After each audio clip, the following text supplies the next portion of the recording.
drinking. It got that way with that interview with Freddie. After an hour, I was like, "Yeah, I even had water, and I was still getting a little dry." Yeah, all right, we are podcast that. No. I mean, you can talk. Oh, okay. It's no big deal. Did they podcast that, we'll John? Or let some people get they on. put it on iTunes, or it's just I don't think so. Facebook? I think it's just Facebook right now. Maybe YouTube also. Yeah. Okay. So can it? There we go. We've got somebody watching now. Sweet. All right, we'll bring it on. They'll be adding. So we'll go ahead and get started. So good evening, everyone, and we want to welcome you to our show at Fish North, Georgia. And we always appreciate you guys taking your time to tune in and to listen to us pontificate about fishing and other life things. Is that a new word you learned this week? I heard somebody say it, and it just sounded good about right there. So we're pontificating. Guys, whether you're watching on Fish North Georgia, the Fish North Georgia group page, or YouTube, we appreciate your time. At some point, we'd like to ask everybody to go back after this is over to the YouTube channel and give us a subscribe. And, of course, click that notification doohickey there that lets you know anytime we put down new content and stuff like that. Plus, you can always go back and watch this episode. What's up, guys, after we are done. So if you hear something and you want to go back and listen to see what's going on, just cover it again. You can go back to YouTube. It will be on there. Also, this episode will eventually be downloaded to iTunes, Shopify, Podbean, and many other places where you get your favorite podcasts. So you like how I said that? You're laughing. It's Spotify, not Shopify.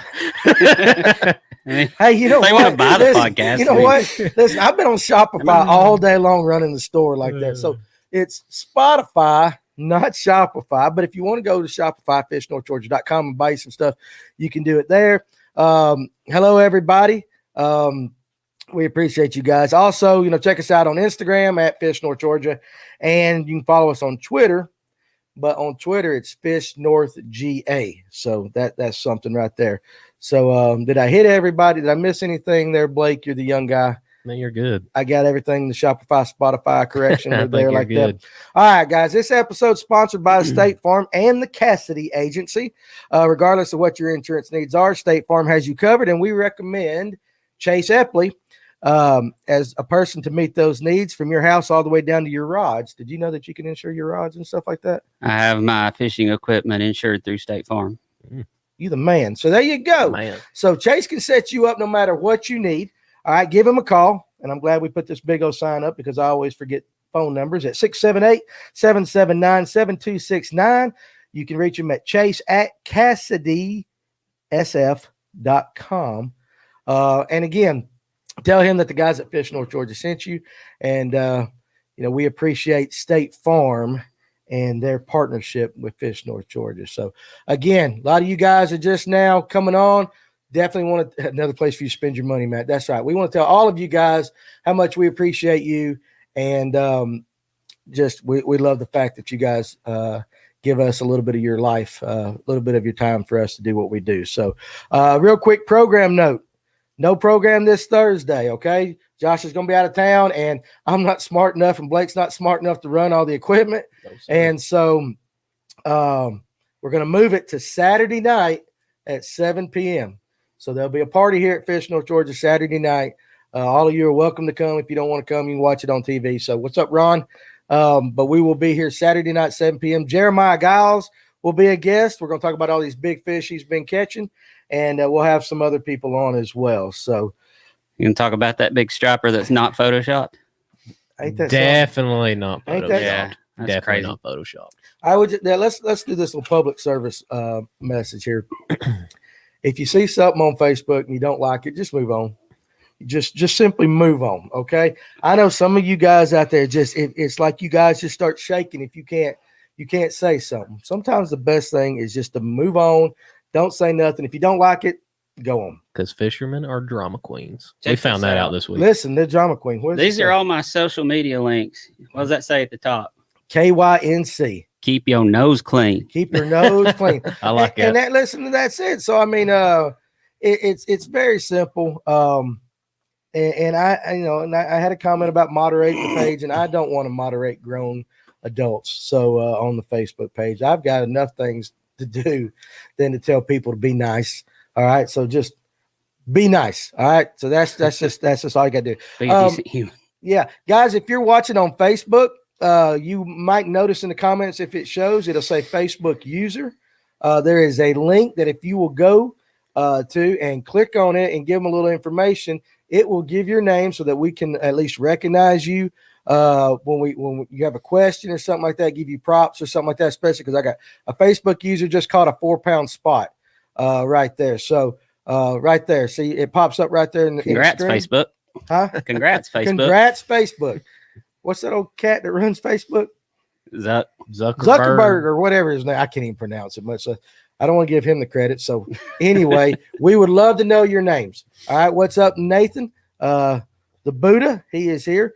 And hopefully we got a question that will stump the Buddha tonight. So anyway, let's get on into the show real quick. We don't want to mess around too much with me talking. Everybody wants to hear my guest talking. So to my left tonight, we've got John Hummel of Peach State Kayak Anglers. You're on the board, I guess. I am. And you're a participant in the thing? As much as I can, yes. As much as you can. All right, good. So we're going to talk with him about the 2021 schedule and maybe some of the stuff that goes into it and what you guys get.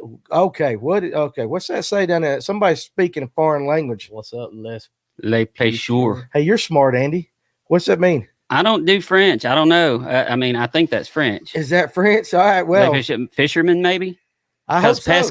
Pesca is like Latin or something for fish. John Rush, hey, buddy, how you doing? So, yeah, you guys got to talk English. I mean, we don't do much on that. But anyway, John Hummel's here tonight. And across from me, we'll start with you, my co-host, what did I call you? The Robin to my Batman up there earlier. He's Robin. We were trying to talk him earlier and get like a Robin jersey and wear it at the tights and all. The pain rack to your Jeffries. That's exactly right. The pain rack to my Jeffries. I don't know what I am. I'm just here. He's here. He's here to have fun, and we love him. We appreciate him. Blake Buchanan. You doing all right today? I'm doing great. Are you doing great? You doing better than you did last week? Smiling, life treating you good? Yeah. Okay, good. I'm happy. Doing good. All right, good. Enough about you because, they know you. And across from him in the star chair, you realize you're in a star chair? No, I didn't. I don't know why I got put here, though. You're in a star chair because you're a returning guest. Okay. You're important. I'm glad to be back. And we love you and we like you. Andy Middleton, who of Dugout and Hobie Fishing Team. That's the way to say it? Yes, sir. So Andy has been on. Andy, I would put right up there with Phil Hutchinson as far as brains. We'll find out about you. I don't not much up there. Not much up there. Well, you're gonna fit right in with us. Don't sell yourself short. Yeah, you're the hardest working dude in kayak fishing. That might be. Andy is very smart. Did you watch the episode with Phil? No, I didn't. You need so much information. He's like, how long back was that? It's a child episode about 4 weeks ago. a couple weeks ago. I'm talking about blew our brains. I didn't even know what question. We just sat here with our mouth shut, just listening. And I've done that with Andy. Andy talks. Andy uses big words and stuff like that. He's an educated man. I pontificate. So you pontificate. I learned that word just today for you, though. I wanted to just. I appreciate it. It's a good word. It's a good strong word. It's a good strong word. Don't ask me to spell it, but all right, here we go. So don't ask me what it means either. Tonight's episode. We'll talk bass fishing. We'll talk stuff like that, some techniques and all, but we're going to talk about it from the world and the view of the kayak angler. Okay. No, these are not the guys that went out and bought the orange Walmart kayaks that you see on every lake. The orange Armada is what I call them, although they're fine and they got their place, but we're talking guys that are really serious about what they do. Some high-end competition, really skilled anglers. You're going to learn something. And if you got any questions, guys, feel free to pop them out there, and we're going to make sure these guys answer it. So y'all ready? You want to go first, or you want John to go first? Since John wants me to go first. The returning guest, chair of honor, go first. Okay, so let's just real quick give a start there. But let's talk about before we actually talk about Peach State itself. Let's talk about the state of kayak angling in Georgia, the growth of it. And just kind of give like a little primer real quick. Okay. Well, I guess since the early to mid 2010s, it's kind of grown leaps and bounds. And I'm the former director of Real Crazy Kayak Fishing out of Rome. I directed that club for 2 years. That club was started back in 2015. And that was one of the first competitive tournament only kayak clubs in Georgia. Now, Georgia kayak fishing's been around a while, but they've kind of migrated to doing more camp and paddle type stuff and just get-togethers. Right. And then Peach State was sort of an offshoot of that club that wanted to focus more on the tournaments and go that route. And since then, the number of clubs have fluctuated, especially above the fall line. North of Macon, you got much more population density and a lot more interest in kayak fishing, especially around the metro Atlanta area. So there have been clubs popping up all over the place the last few years, and you've seen a ton of them for a while, and then you've had a little bit of consolidation for 2021. So things are. Like that comment right there. Tell me all your secrets. Tell me all your secrets, JT Fish. It probably won't take that long. But it's growing. Yeah, it's growing. It's definitely growing. All the clubs last year saw a nice uptick in attendance. I think you would agree with that, right, John? I would. We went up about 10% despite COVID and having virtual weigh-ins where anglers didn't come together at the end of the day like we normally do. And that's a big part of the kayak fishing community, is that they get together on the backside. Right. A lot of guys come to the check-in, want to talk, catch up with guys they haven't seen since the last event or a couple events previous. Because we at Peach State, we fish statewide. Right. So our events go over from Seminole to Burton and then 4 different rivers in between. So we cover a lot of ground, have a lot of guys that travel a good distance and fish with us and may not get a chance to see these other guys except for these 8 events we do a year. Right. So and Real Crazy would have a little bit of crossover with Peach State, such as like Alatoona or Lanier or Chattahoochee River, something like that. But Real Crazy went into Alabama too, and Tennessee. Like we'll do Chick in Gunnersville. Right.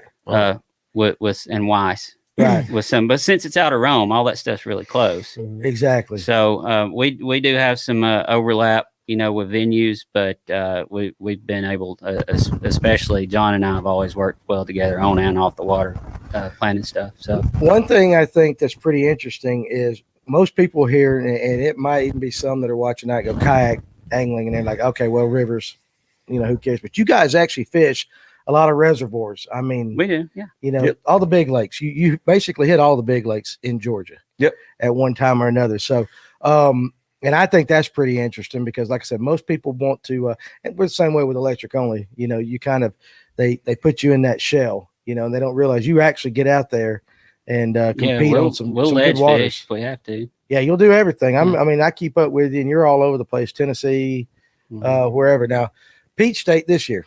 Yep. Okay. So kind of just based on what I just said, tell everybody the schedule so they can hear the lakes that you guys are fishing. Yep. So we're gonna start off our season the end of February down on Lake Seminole. Right. Then we go to Eufaula at the end of March. Come up here to Lanier the 3rd weekend in April. Right. And then we're gonna do the Burton chain. So we'll open up several lakes up there on the Burton chain in May. So when you say the chain, so that means the guys can fish any of the lakes at one time that they want to. Correct. And you have actually the ability to move. So if you're just not on a bite on one lake and you want to just change lakes, you can load up your truck and go. That answered one of your questions. He had that question. Yeah. He wanted to know if if you were fishing a part of a lake and you just didn't like it, can you load up and go to another part of the lake? Yeah, that actually happens quite a bit. And some really good anglers actually have used that strategy in some large tournaments. Jason Alford is a big proponent of that strategy. He'll move around a bit. And he's used that to actually secure some big wins. That's how we crank up the big motor. Is that how you crank up the big motor? It's in the car. Yeah. It's load in the back of the truck and roll. Absolutely, totally understand that. So, so the Burton chains and all that, is that the end of the schedule, or did you go from there? No, so from there we go to our moving water schedule. Okay. So we'll fish the Flint, the Okmulgee, the Chattahoochee, and then finish up on the Etowah below the dam. Okay, and generally, how many anglers do you have when you fish a tournament? We last year averaged 42. 42. Yep. Okay, that's pretty big. How would that fish out on like the Flint River and stuff like that? Is that pretty big fishery? You just put in wherever? It's pretty big. We'll open a stretch typically. It could be like 50 miles. Yeah. Okay. And there's typically 5 or 6 put in takeout points the anglers can use. So they have your ability to kind of fish to your strategy as well. Okay. Whether you want to try and fish a long stretch or fish a shorter stretch and fish it slow and pick it apart. Andy and I tend to gravitate to some of those slower pick it apart stretches. And other guys like to just cover water and just, power fish 12 miles in 8 hours. That's one thing. We'll talk about strategy a little bit more later, but John and I are both kind of meticulous about picking apart a stretch of water, so we could spend a whole day on a 2-mile stretch, easy. Right. And where Yeah. others And could just go beat 12, and just 10, beat the 12 hell out of miles. it. Well, well, we beat the hell out of things in electric only, so I understand that. I'm completely. zooming 60 mile an hour. And that's the big difference between so your Lake Lanier guys or any big lake guys with a of course with a big motor. They get up, they get on the spot, they'll throw across a brush pile 3-4 times, no bites, pick Right. it up, or they don't see it on the Panoptics, go. Mhm. Electric only, we're getting to where we can move around a little bit faster, but we still have to be meticulous. You guys, you got to be uber meticulous at times, I would imagine, unless the current's really, especially on a lake, I would say.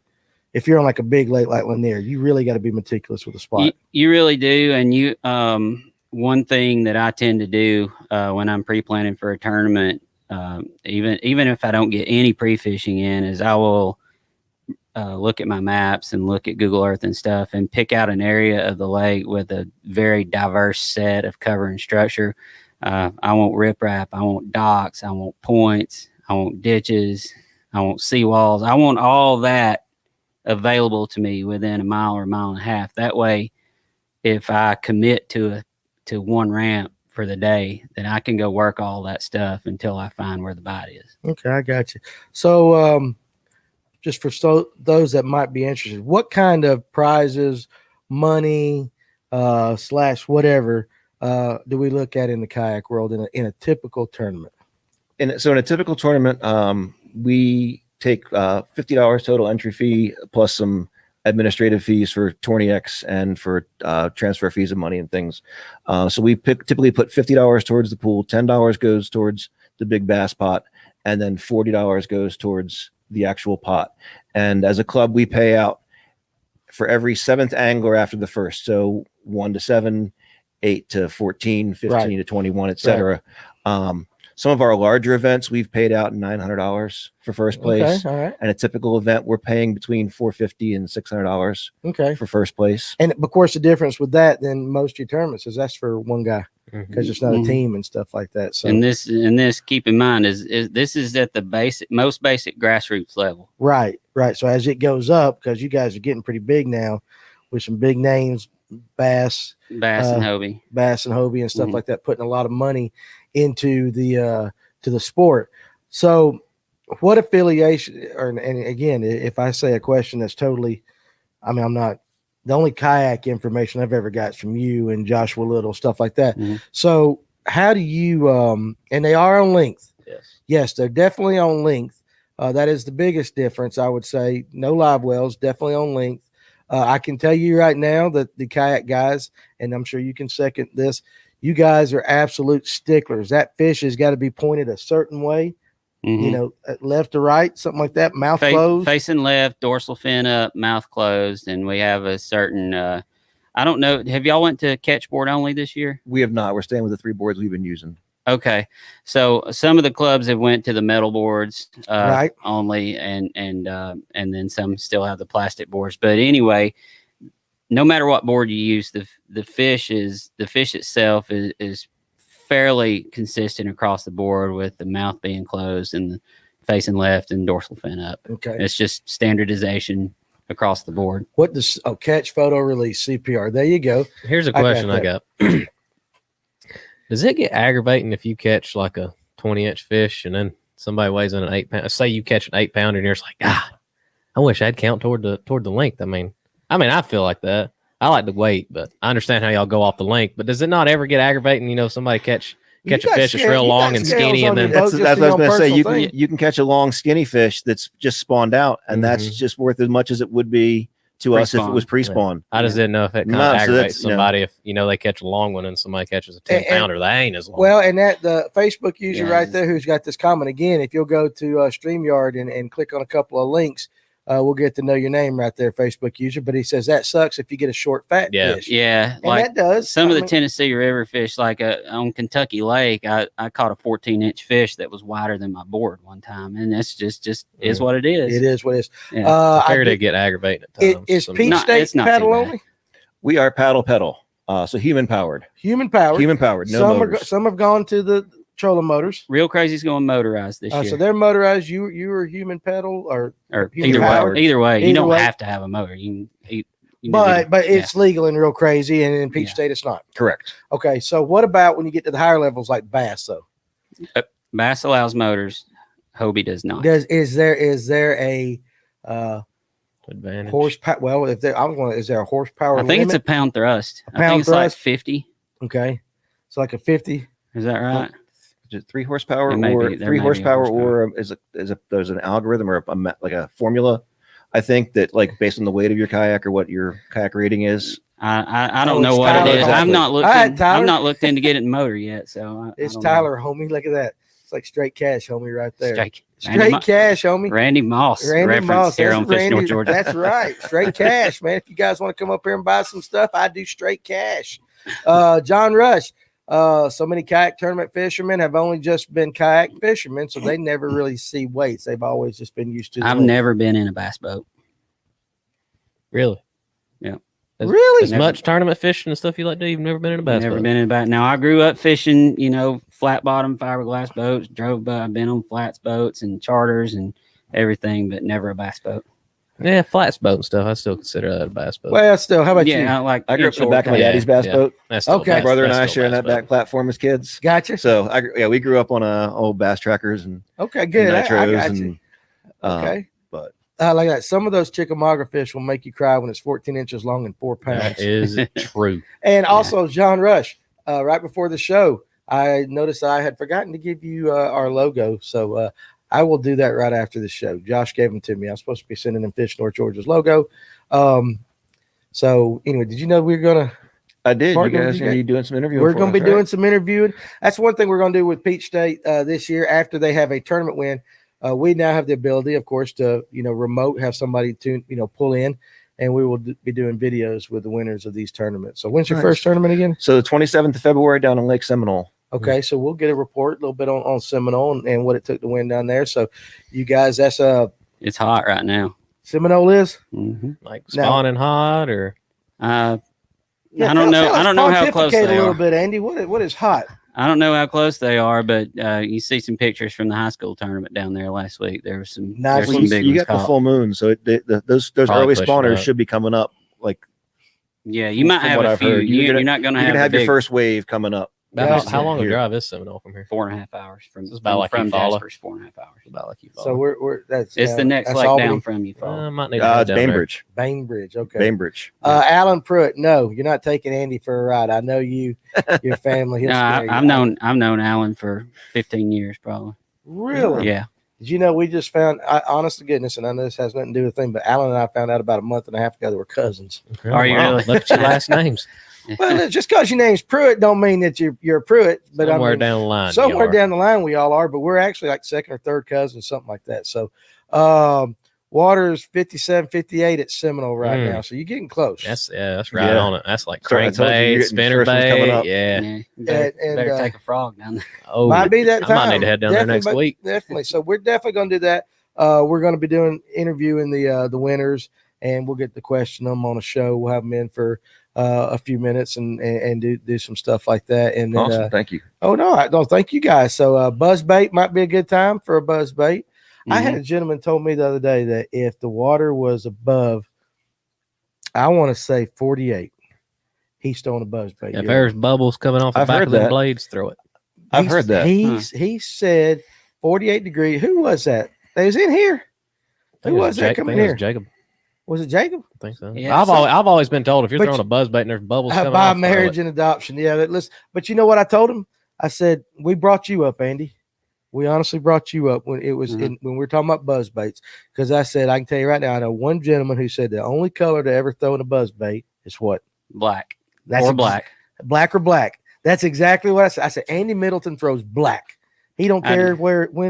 I do, but I did do a little bit of pre-fishing on the Okmulgee for a tournament last year, and I threw chartreuse and white and got a few hits on it after I lost my black one. After you lost you. So you did what you had to do. So Clifford Wright, good. As a kayak anglers, would you typically select a slightly faster tipped rod than you would if you were in a boat, being that there is a boat movement when setting the hook? 1,000%. Why don't Yes. why don't you guys talk about that? Y'all pontificate on that. pontificating again. Go ahead, John. So one of the things I look for in addition to the action on a rod for a kayak is I look for a little longer rod than you're going to typically see in a bass boat, because I want to have enough clearance on my rod to get around the front of the kayak. Because if that bass is moving, and it typically is from one side of the boat to the other, I don't want to be trying to have to lunge forward and deal with it. I want to have enough clearance on my rod. So I typically go a little longer. The action, I tend to stick to what I'm throwing. You know, if I'm throwing a fast action, probably throwing a heavier rod, I'm probably throwing a jig. You know, it's more for me, the length, I think, of the rod. I typically, like I said, I like to go with a longer rod. I like a longer handle too, particularly because I'm sitting down low, so I can try and get some extra action and some oomph on my cast. More leverage. A little more leverage to make a longer cast, particularly on the reservoirs, so I can cover more water, because I'm not with a trolling motor, I'm not moving. So, you know, the more water I can cover with a cast, the better I have a chance of hooking up. I'm a little on the opposite end of the spectrum. I love it. Here we go. Yeah. I like, I mean, you can, if you're moving from a bass boat to a kayak, you can use the same rods. Yeah. It's not gonna make a huge difference, but that kayak does become part of your drag system when you're fighting a fish and when you set the hook. So you can absolutely move up to a fast, like if you're throwing a square bill on a moderate or something, you can move up to a fast and get away with it in a kayak, because when you set the hook, that kayak's moving toward that fish when you set the hook. So it's part of your, I mean, it becomes part of it. Yeah. It becomes part of the hook set, really. But depending on the fishery, a lot of it too.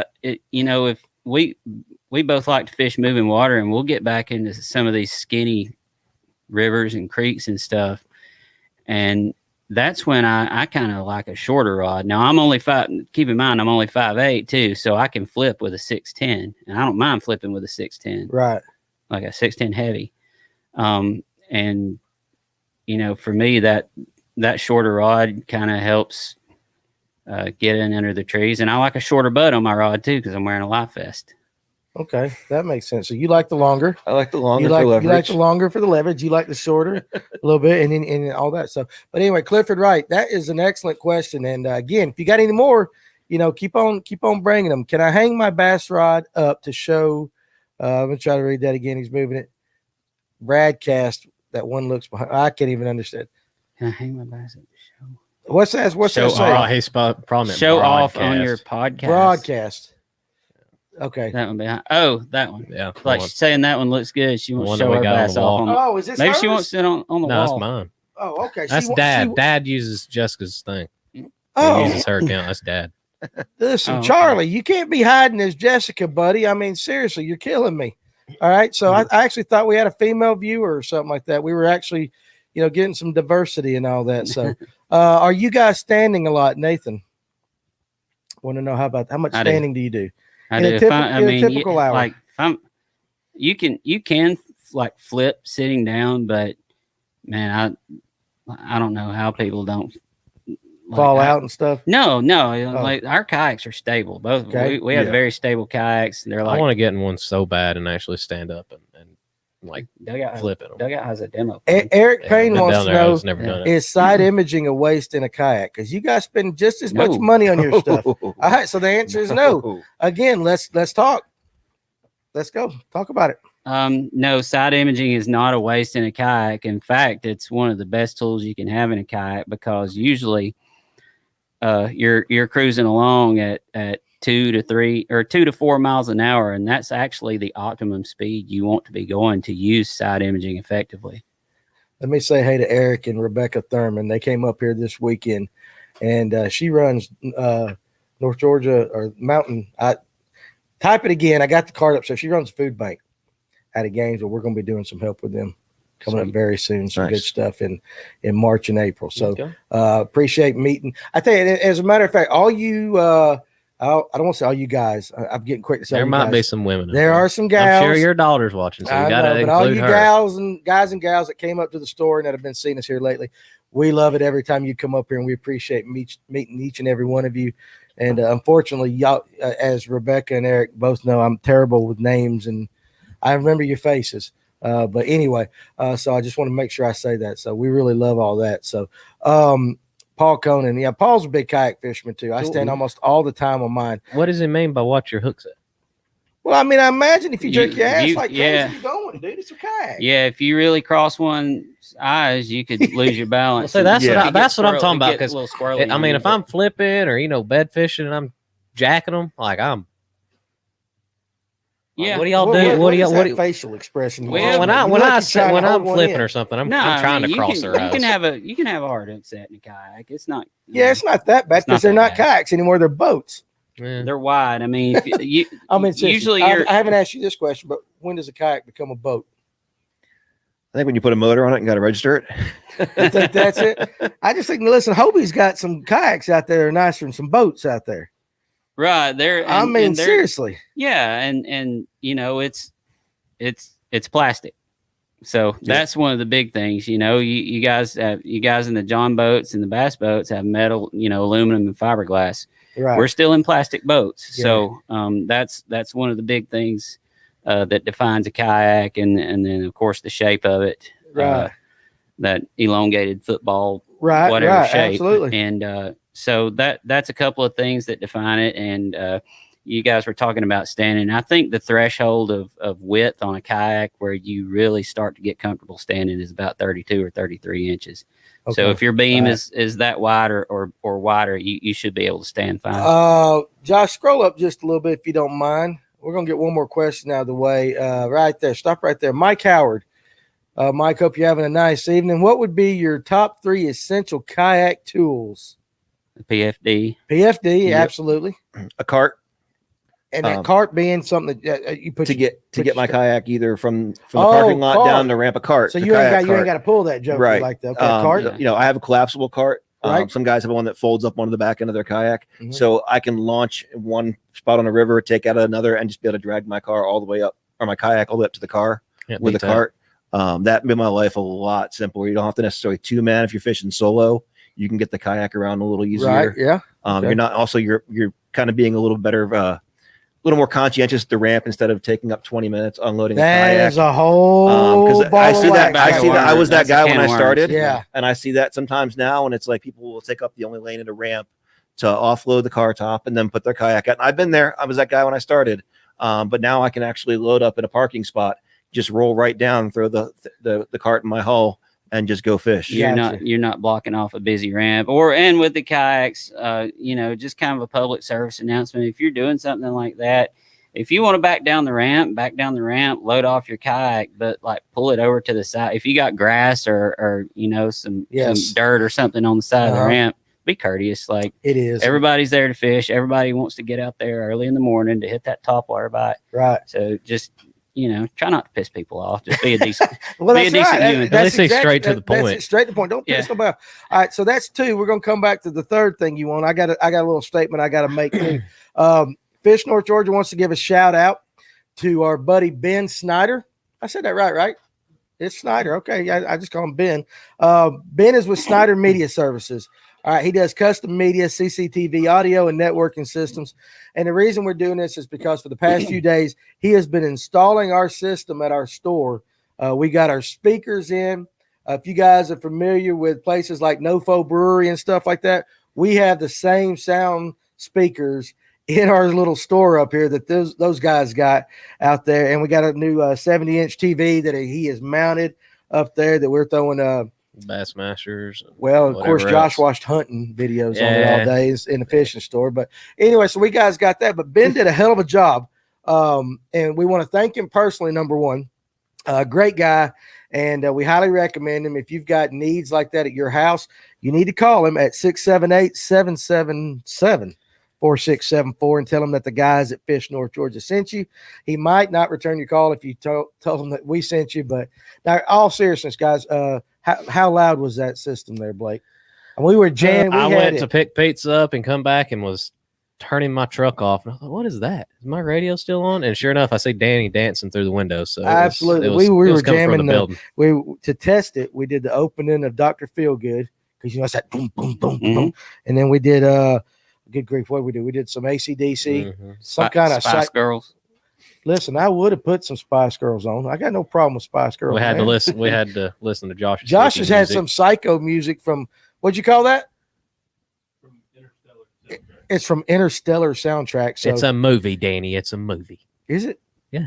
Well, I guess that's why he Who's said that soundtrack. actor? It's got that guy from Texas in it. Anyway, so Josh had his hippie music going, and but I had some jamming. We put some Public Enemy on just to check out the It's a good bass and time. all that. So, did you know that today was would have been Eddie Van Halen's birthday? I saw that. Is that not a damn shame? Yes. It I'm is. surprised you guys didn't play Eruption. You know what? I would have, but Josh cringes every time I speak Van Halen. All right, because He I don't just like drive him him. crazy. Huh? You don't like him. Well, Josh is his own man, and I understand. I have to respect that. I hold it against him a little bit, but I respect it. Okay, I think it's more than a little bit. There's nothing wrong. If you don't like Van Halen, you're missing a chromosome or something. There's something wrong with you. But anyway, today would have been Eddie Van Halen, I think 66th birthday or something like that. I don't know. I didn't care how old he was. I just thought he was the greatest. We'll have that. He was awesome. Yeah, we had that. We had that discussion. argument a little bit, He's didn't we? Yeah, top 3 greatest guitarists. So he says top 3, and I say top 1. But anyway, we won't waste no time with that because he was number 1, and I get the last word. So It is your show. it is my show, Eddie Van Halen. So anyway, all right. There you go, Dana. Now, if anybody knows it, you guys, again, FCP Fishing just commented. That's Dana Smith. You guys need to go to YouTube and give him a follow, FCP Fishing, because Dana, number 1, he kicks butt, and number 2, all the music that you hear, he performs that himself. So he is a guitar player, and he will tell you that he is he's the best. So that's from a guitar player. Good I deal. think he'll say that. But Good anyways, deal. He's a didn't say Lanier that. guy, right? He is a Lanier guy, but he fishes everywhere too. He and he does things a little differently than your average guy, but he makes great videos. FCP Fishing on YouTube. Check him out after that. Give him a subscribe, all right, because we really do appreciate it. So, what the hell was we talking about? For I went up? Top Number 3 3. things. Top 3 I've got a things, that's number right. 3, and John may have a different. That's fine. We one. can go 3 or 4. So let's keep Go that ahead. going up. Phone leash. Phone leash. Yeah, that makes sense. A phone leash. You want to lose that phone in the water? Oh, yeah. Okay, so that's good. That's your top 3. Yeah, I guess because in case of emergency, you need your phone. And it's our And you gotta scoring take system. your pictures and stuff like that. Yeah, that's right. Yeah, So I'm gonna you have wait- to agree with Andy on that one. I actually lost my phone on the Okmulgee River during a tournament 3 years ago. Yeah. I had an Altamaha bass for the Bass Slam on there. I had the fish that would have gotten me big bass for the day. Oh, and you lost it? I lost my phone in about 9 feet of water over the side. You didn't go in after it? I tried. I couldn't. I would the have current. The current was too strong. I was getting pulled. Oh, gotcha. That's Um, right. Yeah. And I tried. I had my PFD on, which was trying to keep me up, which is great. But I lost big bass. I was in second place for Angler of the Year. I fell out of the top 10 as a result of not scoring any fish. Okay. So yeah, phone leash is good grief, that yeah. would just piss me off. I lost about a half a day of pre-fishing for Seminole a couple of years ago from dropping my phone. I had my phone on a leash that day too, and it was one of those little yellow kind of wristband floaty Right. chums things, and it still sank like a rock. All right. Fell out of my PFD and sank 2 like quick a rock. questions because they're scrolling up. I see Stephen Barday's. I'll get to his in a second, but right before him, there was a question. Are PFDs required in kayak tournaments? Yes. Yes. All times. All time. So there you go. That's pretty cut and dry. Yes, they are. And so then we go down to Stephen Barday, and he wants to know, how did the Dugout Tri-State Kayak Series Championship turn out? Tom Kazmersky won that. That's why he's saying that. They've been having their own little love fest in the comments.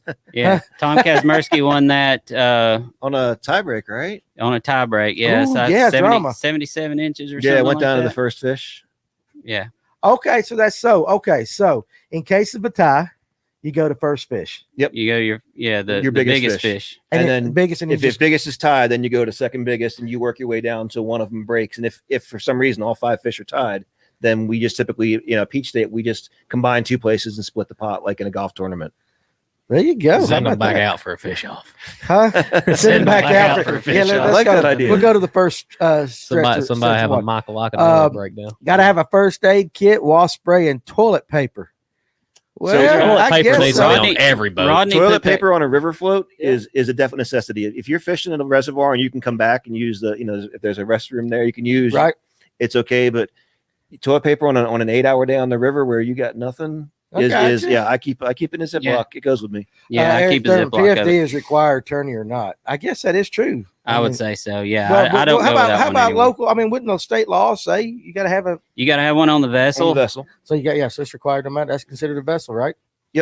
So it has to be in your kayak. I fish First for state Jackson. law. I fish for Werner paddles, Andy fishes for Dugout and Hobie, and I can guarantee it's the same thing for him, that he can't be on social media or out fishing without a vest on. Yeah, It's a requirement from our- even like the KBF page, if you post a picture on the KBF page without a live vest on, the pic will be taken down.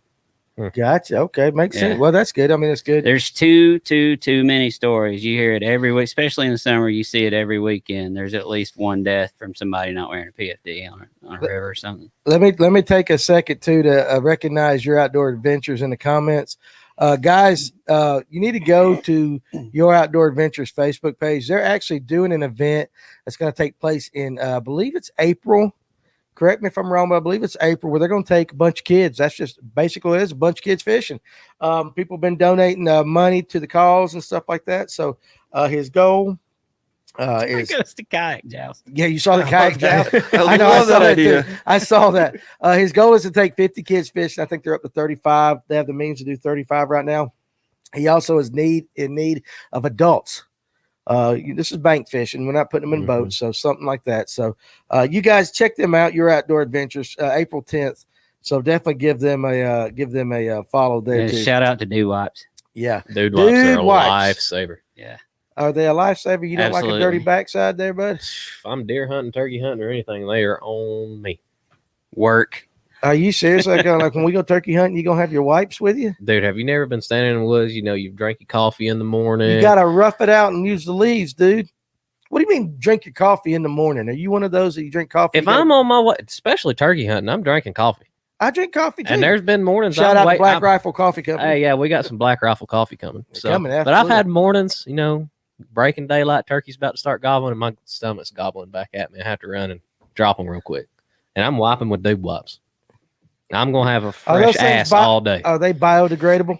Hell, Fresh I don't know ass. if they are or Listen, not, but can they we- work hey, good. listen, can we You ever get isolate that? Can we isolate? I'm gonna have a fresh ass. You ever all get day. that not so fresh Not feeling? so fresh feeling. You like the Dude daggum Wipes. bears on the Charmin I'm commercial, just whatever that saying. is. Good grief! You don't just, corn cob it, dude. I'm not walking around with a corn cob ass turkey hunting. I log miles when I'm turkey hunting. I don't just hunt 5 acres and give up. I mean, I'm 5 acres and give up. I'm hunting, and I'm not doing that with a shitty ass. Oh, good grief! Stalking. Hey, Rodney Henson posted a comment a while ago that we answered, but before that, there was one that asked how the Hobie performed in a river. Yeah. It's incredible. Okay. I have the one with the 360 drive.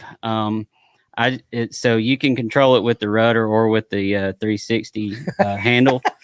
So You ain't angling for a Dude Wipe sponsorship. Hey, if y'all want to Hey, send, you know send what? me Bob, call up Swindle and get him to send You know it. what? Listen, seriously. you seen his Seriously. interview though, Lulu. She's like, that's the only thing he uses.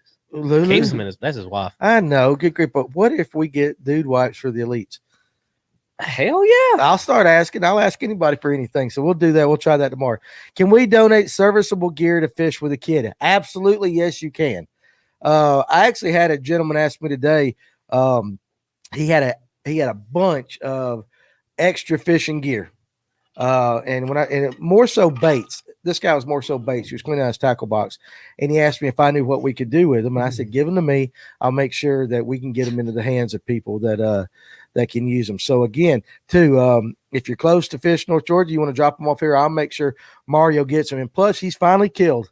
All right. He has finally killed enough squirrels, rabbits, and something else. I'm gonna that be we're on. gonna, no, you're eating. I Dude. am going to be on a trip whenever this No, happens. he's making chili. I don't eat chili. Then why do you need Dude Wipes, dude? You got like the most feminine tasting taste buds I've ever seen. He drinks coffee. He drinks, Yeah. but he probably drinks it with a bunch of French latte. No, You do. Do you drink two- coffee with French names? two packets of Splenda, and I'll drink any coffee there is. Splenda. Yeah. What's wrong with that? Splenda. Splenda. Can't even, I mean, seriously, Splenda. Listen to Yeah, it. Splenda. Splenda. I ain't going to damn Starbucks getting Oh, we hating. whatever. All You that like is. Oh, you a Splenda too? Starbucks guy? No, I used to be. Oh, I used to God. be. I'm a Black Rifle $10. guy now. It's Uh, good. You're eating real food, you Marble Hill bonehead. That's right. Yeah. Blake is not American. Deer, rabbit, and squirrel. Okay, so it's got deer meat in it. Did you know that the original Brunswick stew? was deer meat? No, squirrel. Mhm. Look at the very earliest They're things. high in cholesterol. Squirrels are high in cholesterol. Hmm. at that point, I don't care. If Oh, I'm in cousin, squirrel, Eddie, that's cousin like, Eddie said. Huh? Look what Paul put. What? Possum knee gristle. That's why I love Paul, man. I love Paul. we can do it. Now we're Stay getting at it. back. Okay, we got off. I'm sorry. I really absolutely killed that segment that you were talking about Hobies in the current. So let's actually, you know what? I'm gonna actually take a scheduled bathroom break. I've had a couple. I got to go pee. So I'm gonna take a break, and I'm gonna let you guys talk about Can we pontificate on that? pontificate. Can I ask one question before we No. get there? Go for it. No. Oh, Yeah, he never can. mind. He Y'all are can. saying these are vessels. I'm going anyway. I'll be Okay. back. You say y'all's kayaks are vessels, correct? Do y'all have to use, or not use, but do y'all have to have like a throw cushion or a flare gun or fire extinguisher like bass boats and john boats, stuff like that? Or I've always wondered that. No, just the PFD, and then if you motorize it, you got to register it. And if you're non-motorized, you have to have a white 360-degree light before sunrise and after sunset. And then if you motorize it, you got to have your red and green light. So motorized, that includes even if it's like a trolling Electric, motor. yeah. Okay. Electric or gas. Nobody does gas motors on kayaks Yeah, except for man. like one dude. I saw one in Alatoona on Saturday. Yeah. It didn't start. Poor guy. Yeah, it's very rare to see a gas motor on a kayak. I've just always wondered that. I mean, especially I don't like big lakes. I didn't know if some guys take flares in case something happens, or It's never a bad idea. I mean, I've got a little dump bag, especially for winter fishing, that I've got a extra pair of underwear, extra pair of socks, extra pair of long johns, and some waterproof matches if anything happens. if something god awful was to happen. Yeah, I typically keep a blanket in there as well. You can get the I have a heavier one, but you can get those astronaut blankets, those like the foil type Yeah, ones the full that fold up real small, so small. they don't take up a whole bunch of space. You can stuff all that in a Yeah, dry like the sack. size of a baseball card. Yeah, and you can stick it just in the hull in one of your hatches, and it's out of your way all day. I mean, the best part about it is you hopefully put it in your kayak in the morning and take it out when you get done fishing, and never have to worry about Never it. have to worry about it. That's Yeah. the best part about it. Hopefully, Yep. Stays in the front hatch. whistle. Charles mentioned that. That's a good thing. Whistle's to a have too. law. Yeah, I didn't Most realize y'all till do recently have that's a to carry law. whistles. I do actually carry one in my vest, particularly when I'm on, on bigger water, because we're getting out there so much. People are aware that kayaks are out there now. But when I first started kayak fishing in like 2011, I might be the only guy on Alatoona in a kayak, and on a Saturday, and bass boats just aren't used to seeing it, so they're coming around a bend 50, 60 miles an hour, and you're sitting on a point, and it's like, hey, whoa. Yeah, that's So- what one thing that scares me about being on a kayak. It's usually not that bad. A lot of times, especially in the summertime, unless we're up on chick ledge fishing or something. But usually there's a creek bite too somewhere because there's Yeah. cooler water flowing There's in. always a creek bite and always a ledge bite. Yeah. You can always find fish somewhere else on chick. You ain't got to fish. Yeah, because there's cool water Mm-hmm. coming in. Feel better, old man? I've got to buy me a new prostate. It's getting old. Sucks. I'm serious. Just drip, drip, Just get you, drip, drip, just drip. I'm like, get you a sheenus for the podcast. is that what it is? I'm just like, good grief. I'm up there just, thinking about all the stuff I did today. Just drip. It's just crazy. Alan says her cabin cruisers rough on the kayak. Yeah, cabin cruisers and some of the bigger, anything that causes a big wake is rough on the kayaks. And we'll do quickly another public service announcement for bass boats. We like it better when you go by on pad because you're displacing less water. So don't slow down for us. Do not slow down. The worst thing you can do is slow down right in front of us, because you just kick so much water at us. Yeah, it's just a giant wake. Just stay on plane. Go by at full speed. It's Yep. so much better for Stay us. on pad. Did you cover the getting out in the middle of the lake? Like with no proper. Okay, No, not Josh really. is scrolling back What- up. So evidently I'm. We kind of went over kind of the safety stuff you have to keep in there. Okay, what's y'all's take on the Motor Guide X13 GPS? XI3. So XI3, excuse me. It looked like 13 from here. Did any of you guys whack out? What is that supposed I don't know. Well, what that that's means. waking up for me. So, I mean, I don't is it fish over? that trolling motor. I know there are several guys here in the state who are fishing that trolling motor now. I know it's moving really quickly out of a lot of shops that carry it. Yeah. And that spot lock, the guys who fish it love it. You can get out on Lanier. I fished a tournament in Lanier back in the fall that, the wind was, 20 miles an hour plus. I was getting blown at 4 miles an hour, and I couldn't fish anything besides, run a crankbait and try and keep up with it. Mm-hmm. And the guys who had spot lock were able to just sit out there in the main lake and fish their areas and and produce. So Oh, trust me, there's a benefit to it Yeah, on the clubs that allow it and the trails that allow it for sure. And for the guys that do choose to use a motor in a kayak, there's that decision up front whether you want to use a bow mount or a stern mount motor. And the XI3 being the bow mount with the spot lock is the way a lot of people go. I mean, that spot lock you need just on anything. So how about this? So I'm in the market, but on a budget. What's your opinions on the Ascend 133X or the Ascend 12T is what it looks like from here? Those are Bass Pro Shop boats. Nothing wrong with them really for a starter boat. If it's something that gets you off the bank and it's in your budget, then go for it. There's a good secondary market for kayaks on Facebook Marketplace and stuff like that. So before you go to Bass Pro and buy an Ascend, check out what might be available on Facebook Marketplace. You might be able to get yourself in a higher end kayak for the same amount of money. Especially if you have some patience and you can wait a little bit and you're not trying to buy it right away. Seeing that in Craigslist is another great resource for kayaks. You may, they tend to go pretty quick when they're up there, but if you have some patience and can spend a little time looking, you can typically find a good deal. And like I said, those are heavy kayaks. Those Ascend, they're very heavy kayaks, but like I said, they're stable and they'll get the job done. But if you were to go, I mean, that's what, like $1,000 kayak probably, right? And then there's some smaller businesses like mom and pop shops that sell kayaks in that budget range too, right? And you'll get the continued service from that shop, right? If you choose to do business with them rather than Bass Pro or Cabela's. Gotcha. I just got my kayak and I've been putting in on the hooch at Jones Bridge since it's near home. What anchor setup should I go for? You got to be careful anchoring in a river. I normally actually don't use an anchor in the river. John's got, I think you either have a drag chain or a front anchor, right? On yours. I actually have both depending on what I'm doing. So I'll either run a drag chain off of the back end to just kind of slow me down. Right. Not really as an anchor. But if I know that I'm going to be wanting to fish certain areas and hold, I actually run a powder coated dumbbell off a tether off the front of my kayak. Okay. And that anchors me facing upriver off the front of my bow. So you're turned around facing. So current's coming this way. Current's coming this way. It allows me to fish downriver with the current. Right. Fish and structure. And the advantage being a cheap dumbbell like that is if for some reason I get tied up, I just cut it and let it go. Yeah, you don't want to use a grapple ancher. Definitely don't use a grapple anchor. Mine's a dumbbell. And why? Safety. It's because you could, if you happen to get turned sideways in the current, then you can flip with one of those. It becomes dangerous, and so use either, like you said, a dumbbell or a window, like a window weight, or there's an anchor company out there called The Bomb, and it's just like a spherical anchor. Gotcha.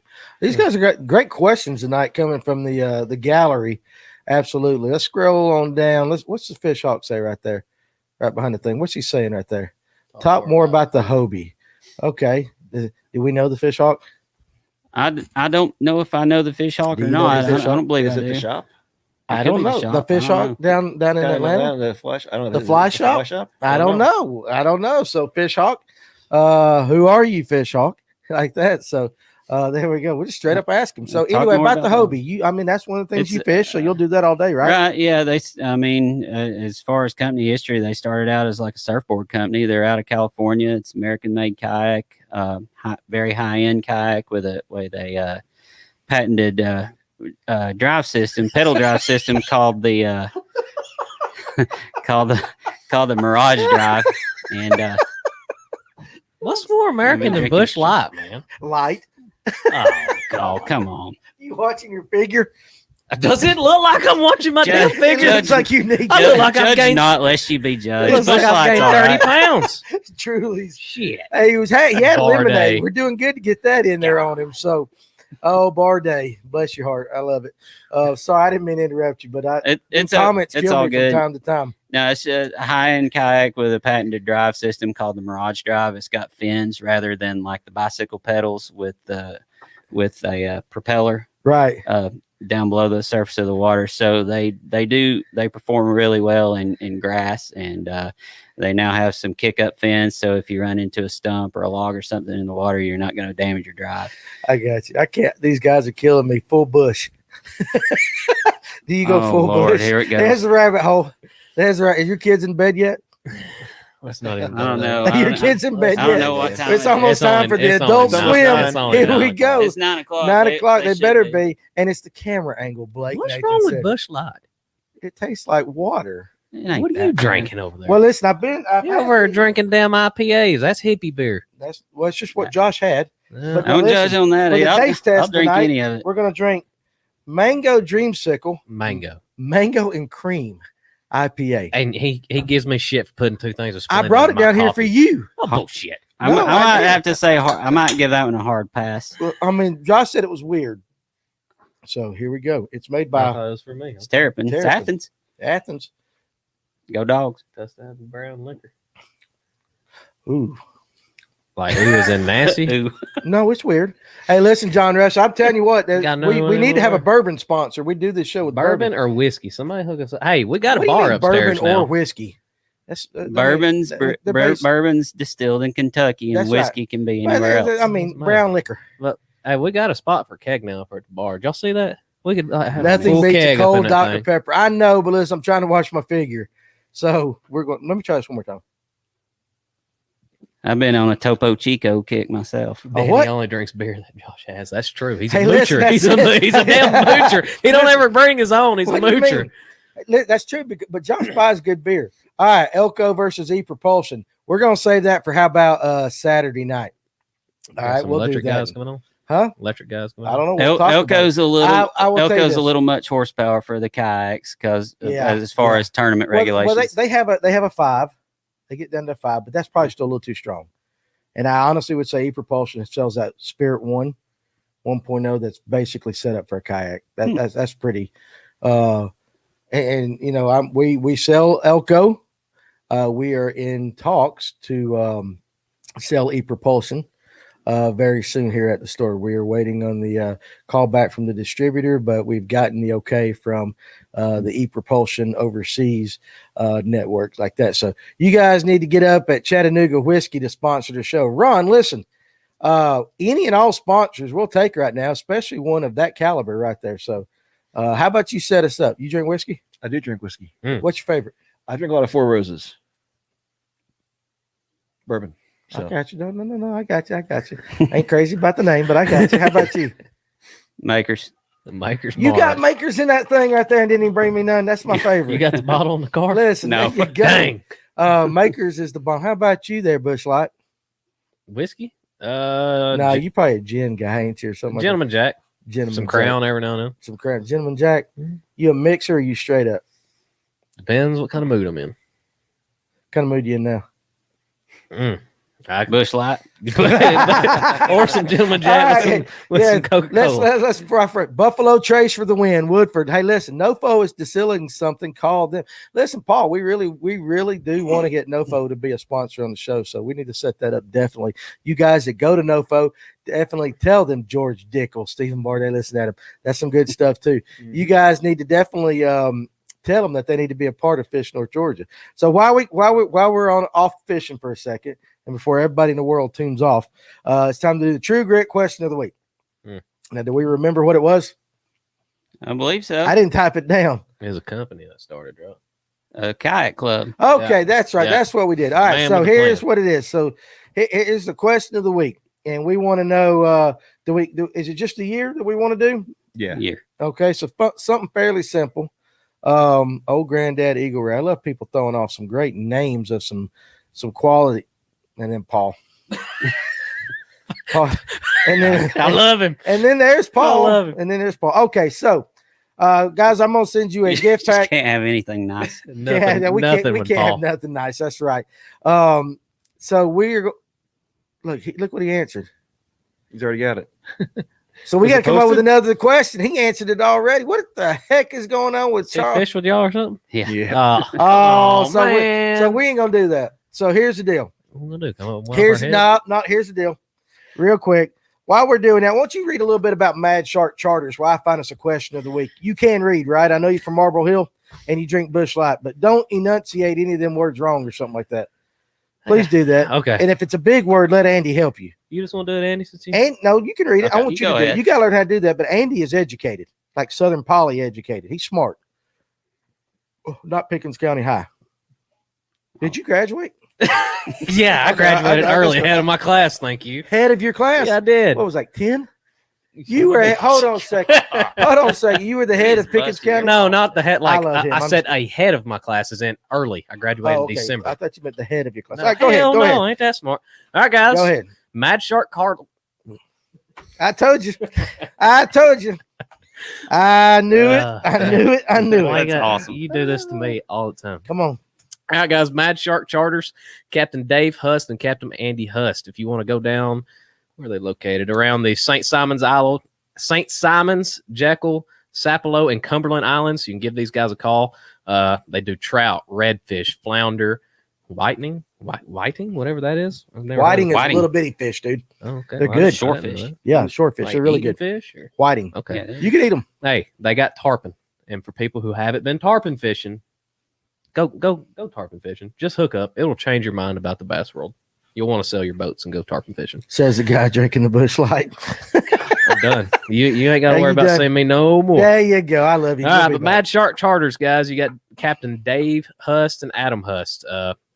Dave's number is 912-223-1066. Adam's number is 912-581234. Like I said, give these guys a call. We're glad to have them. I'm pretty sure we're going down this summer. We're going to go sometime. down this summer. We're going to Get with film them a and trip. everything. So Yep, we're going to looking film a excited trip with to them. it. So You guys can do on the water filming, huh?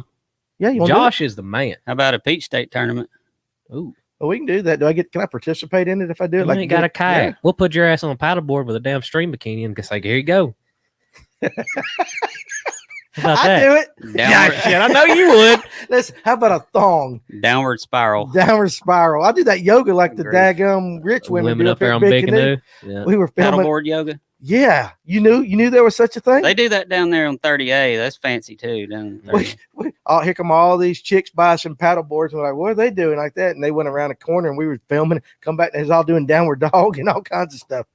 Needless to say, Josh looked for a while, not me. No. Not me. I'm just kidding. All right. Anyway, sorry. This show's going to sheesh real quick. Here's the question. And I will send you some True Grit jigs. I'll tie you up some myself. Actually, I'll tell you what I'll do. I'll let you, if you win this, I'll give you 5 custom jigs. You can choose the tab colors. We'll kind of work with you and what we got here. If we got it in stock, I will tie you up 5 jigs of your color, your choice, your head color, and all that. If we got it, what we got, we'll tell you what I got, and you can choose like that. So there's 2 points or 2 answers to this question. Okay, since I think Eddie Van Halen is the best guitar player to ever live, and that is non-negotiable. It is. I kudos to your second place guy. Who'd you say it was? Did you I say don't even remember. it was Hendrix or Allman? No, it wasn't. The Allman Brothers are my favorite band, but as far as guitar players go, I mean, Eddie Van Halen's way up he's there. up there. If he ain't But the best, I he ought said to be. he's up there with like the G3 guys, like Satriani and Eric Johnson. Yeah, they're good. They're all good, but Eddie is by far the best to me. So here's the question. Today would have been Eddie Van Halen's birthday. So the 2 answers that you got to get correct, first person. Number 1, I want to know how old he would have been today, and also I want to know what his middle name is, and you got to spell it correctly. Van. No, that's not Van. So Rodney Henson, what's your favorite place to fish? Justin Spieth. See, what did I tell you about the blue waffle comments? Always happens. Always happens. Can't There's have- always can't some have a guy friendly anywhere that's got show. a blue waffle jig. Jeez. Awful Yeah, jeez. we'll tie it up. It'll be blue and green. So, Paul asked if the Lanier No, tournament was- close, Nathan. Close. No, you're close. Pork Taco Brian, you're all close. As far as middle name, Nathan's got it. Wolfgang is his son. Nope. You guys are killing me. No. I cannot believe. There you go. G-Man. Right there. G-Man right there. It's He was the one who 66, and I can't even pronounce his middle name. It don't matter. It's Eddie Van Halen. Is that Ludwig? Ludwig. Yeah, because he's from Holland or something like that. They were actually born in Holland. So, and you know he's only 5'8"? He's a little short guy like us. No, I didn't know. But he had these huge hands. So, I mean, I guess that's what you got to do. So, hey, listen, G-Man, you need to come by not only for you actually need to come back because you were going to look at something else. I forget, but your daughter left her pacifier in her store the other day. Yeah, she did. We found her pacifier in the floor. Mick Mars was the real GOAT. You get out of here, Jess. Come on. Mick Mars? I could play Mick Mars with my backside, dude. Seriously. I don't know who none of these guys are.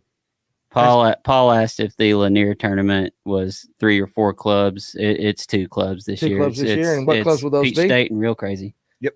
I must be lagging. I seen the answer before the question was asked. Well, I'm sorry. It is what it is. So it was an Eddie Van Halen question that G-Man won. So it is what it is. But, knuckle deep jig. Did you see that in the comments? I don't know what you're talking about.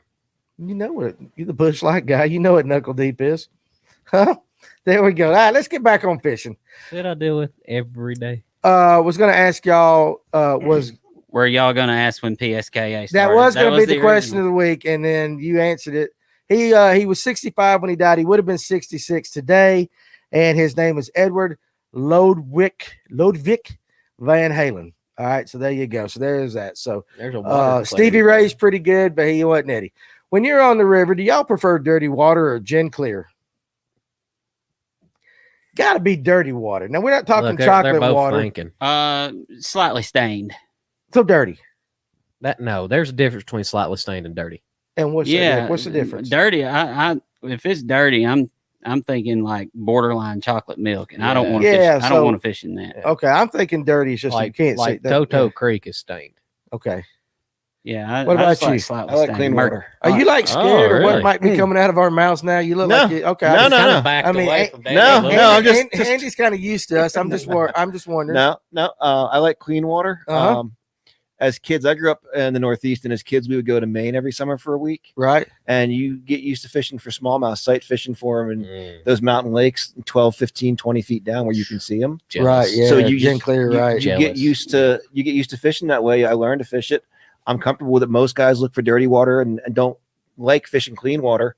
I feel like if I'm on a body of water with those guys and I have clean water, Right. I'm fishing to my strength. Okay. There you go. I'm the same way. If I got the choice between muddy and clean, I'll take clean. He is thinking Coosa River clear. You can only see 4 inches deep. That's about right. He's not lying there. That is absolutely filthy up there. Hey, I've seen a question asked. Brushy branch water. Brushy branch water, exactly. Dirty looks like Oconee when it sprinkles. There's another one. That's exactly Or the it. Oostanala. When Oostanala. somebody pees Oh, upstream. yeah. Seriously, is that ever clear, that river? Last week, before we got this little wave in, it looked pretty good. It was not clear, but it was just murky. It looked really good. I mean, And it's when it's always clear, it fishes really well. Like that's the time you want to fish the Houston is when it's clean. when You it's don't- clean like yeah, that. It doesn't fish well muddy either. yeah, you have to go in a drought. Now, listen. Now, when you say, I mean, spotted bass up there, Yeah, spots. Some good ones. spots, some Yeah. good spots in the Oostanala. Yeah. Because we went on a striper trip up there. Yep. Mhm. Caught some stripers when they were running up there. That's something we need to do too. Get Won't some be big long. ones. It won't be long. So now you were talking about filming on the water, stuff like that. So I mean, if the Schedules line if up. the schedules line up and Josh is not working on the weekends, then we probably could put something together. But if we were doing that just for Comedy Central's sake, I'd like to jump in that. Is there a way I can like have an honorary membership for like a day and jump in there just to fish? I don't see why not. He's the director. I mean, we don't charge any kind of membership, so you just pay to fish. I mean, I'm on Okay. suck, so it doesn't matter. I'm not going to win. I just want to I see mean, him you out can- there you can paddling. fish. You're yeah. I mean, you're Huh? if you actually finished in the money, you I'd probably have, wouldn't one take of, home a check. listen, I'd have one of them big ass orange life jackets on. Around his neck. The old Midwest. I would. Okay, so Hummel's awake now. All right, got him to let's see, what was it? Got him to reveal some details about the PSKA Tournament of Champions. All right, so you're Oliver's trying to draw a little Yeah, info yeah. out of it. and what he's saying is, I think you're loosening up. You're finally getting used to us. So He's probably scared as hell. Didn't know what he was getting into. So we're good. We're good. This year we're doing something new at the end of the season. It's going to be a 2-day event that's going to have like 3 different things layered over top of it at the same time. It's going to be an open event first off, so anybody can come fish it. I got a yak. I'm in. There we go. Okay. So the open side is going to be an open event, 2 days. It's going to be a lake with rivers access available. You can fish wherever you want, move around, fish the lake, the rivers, whatever you want to do. So that'll be an open. What we're also doing this year with this event is we're going to have a Tournament of Champions division. So anybody that wins a club or higher level event, so like a Peach State or Real Crazy GAKFL event, or a Bass Nation, a Hobie, KBF event that's in Georgia or on the border water, Right. or the dugout event that was this past weekend had enough anglers. And that event has to have 20 anglers or more and 7 hours of on the water time. The angler that wins that event will qualify to also fish the Tournament of Champions division.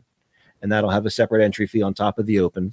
Okay. So that'll be probably roughly 28 to 30 anglers that'll qualify for that over the course of this year to fish that in October with us. Big money. I'm not gonna lie. I lost him at the first sentence, and I've been smiling at you the whole time. I'm like, I've got to go back and watch YouTube and watch this whole thing. And then- That's awesome. It was just a lot of stuff, and I was like, whoa. I've been messed up when Barday said Danny and Blake in a tandem.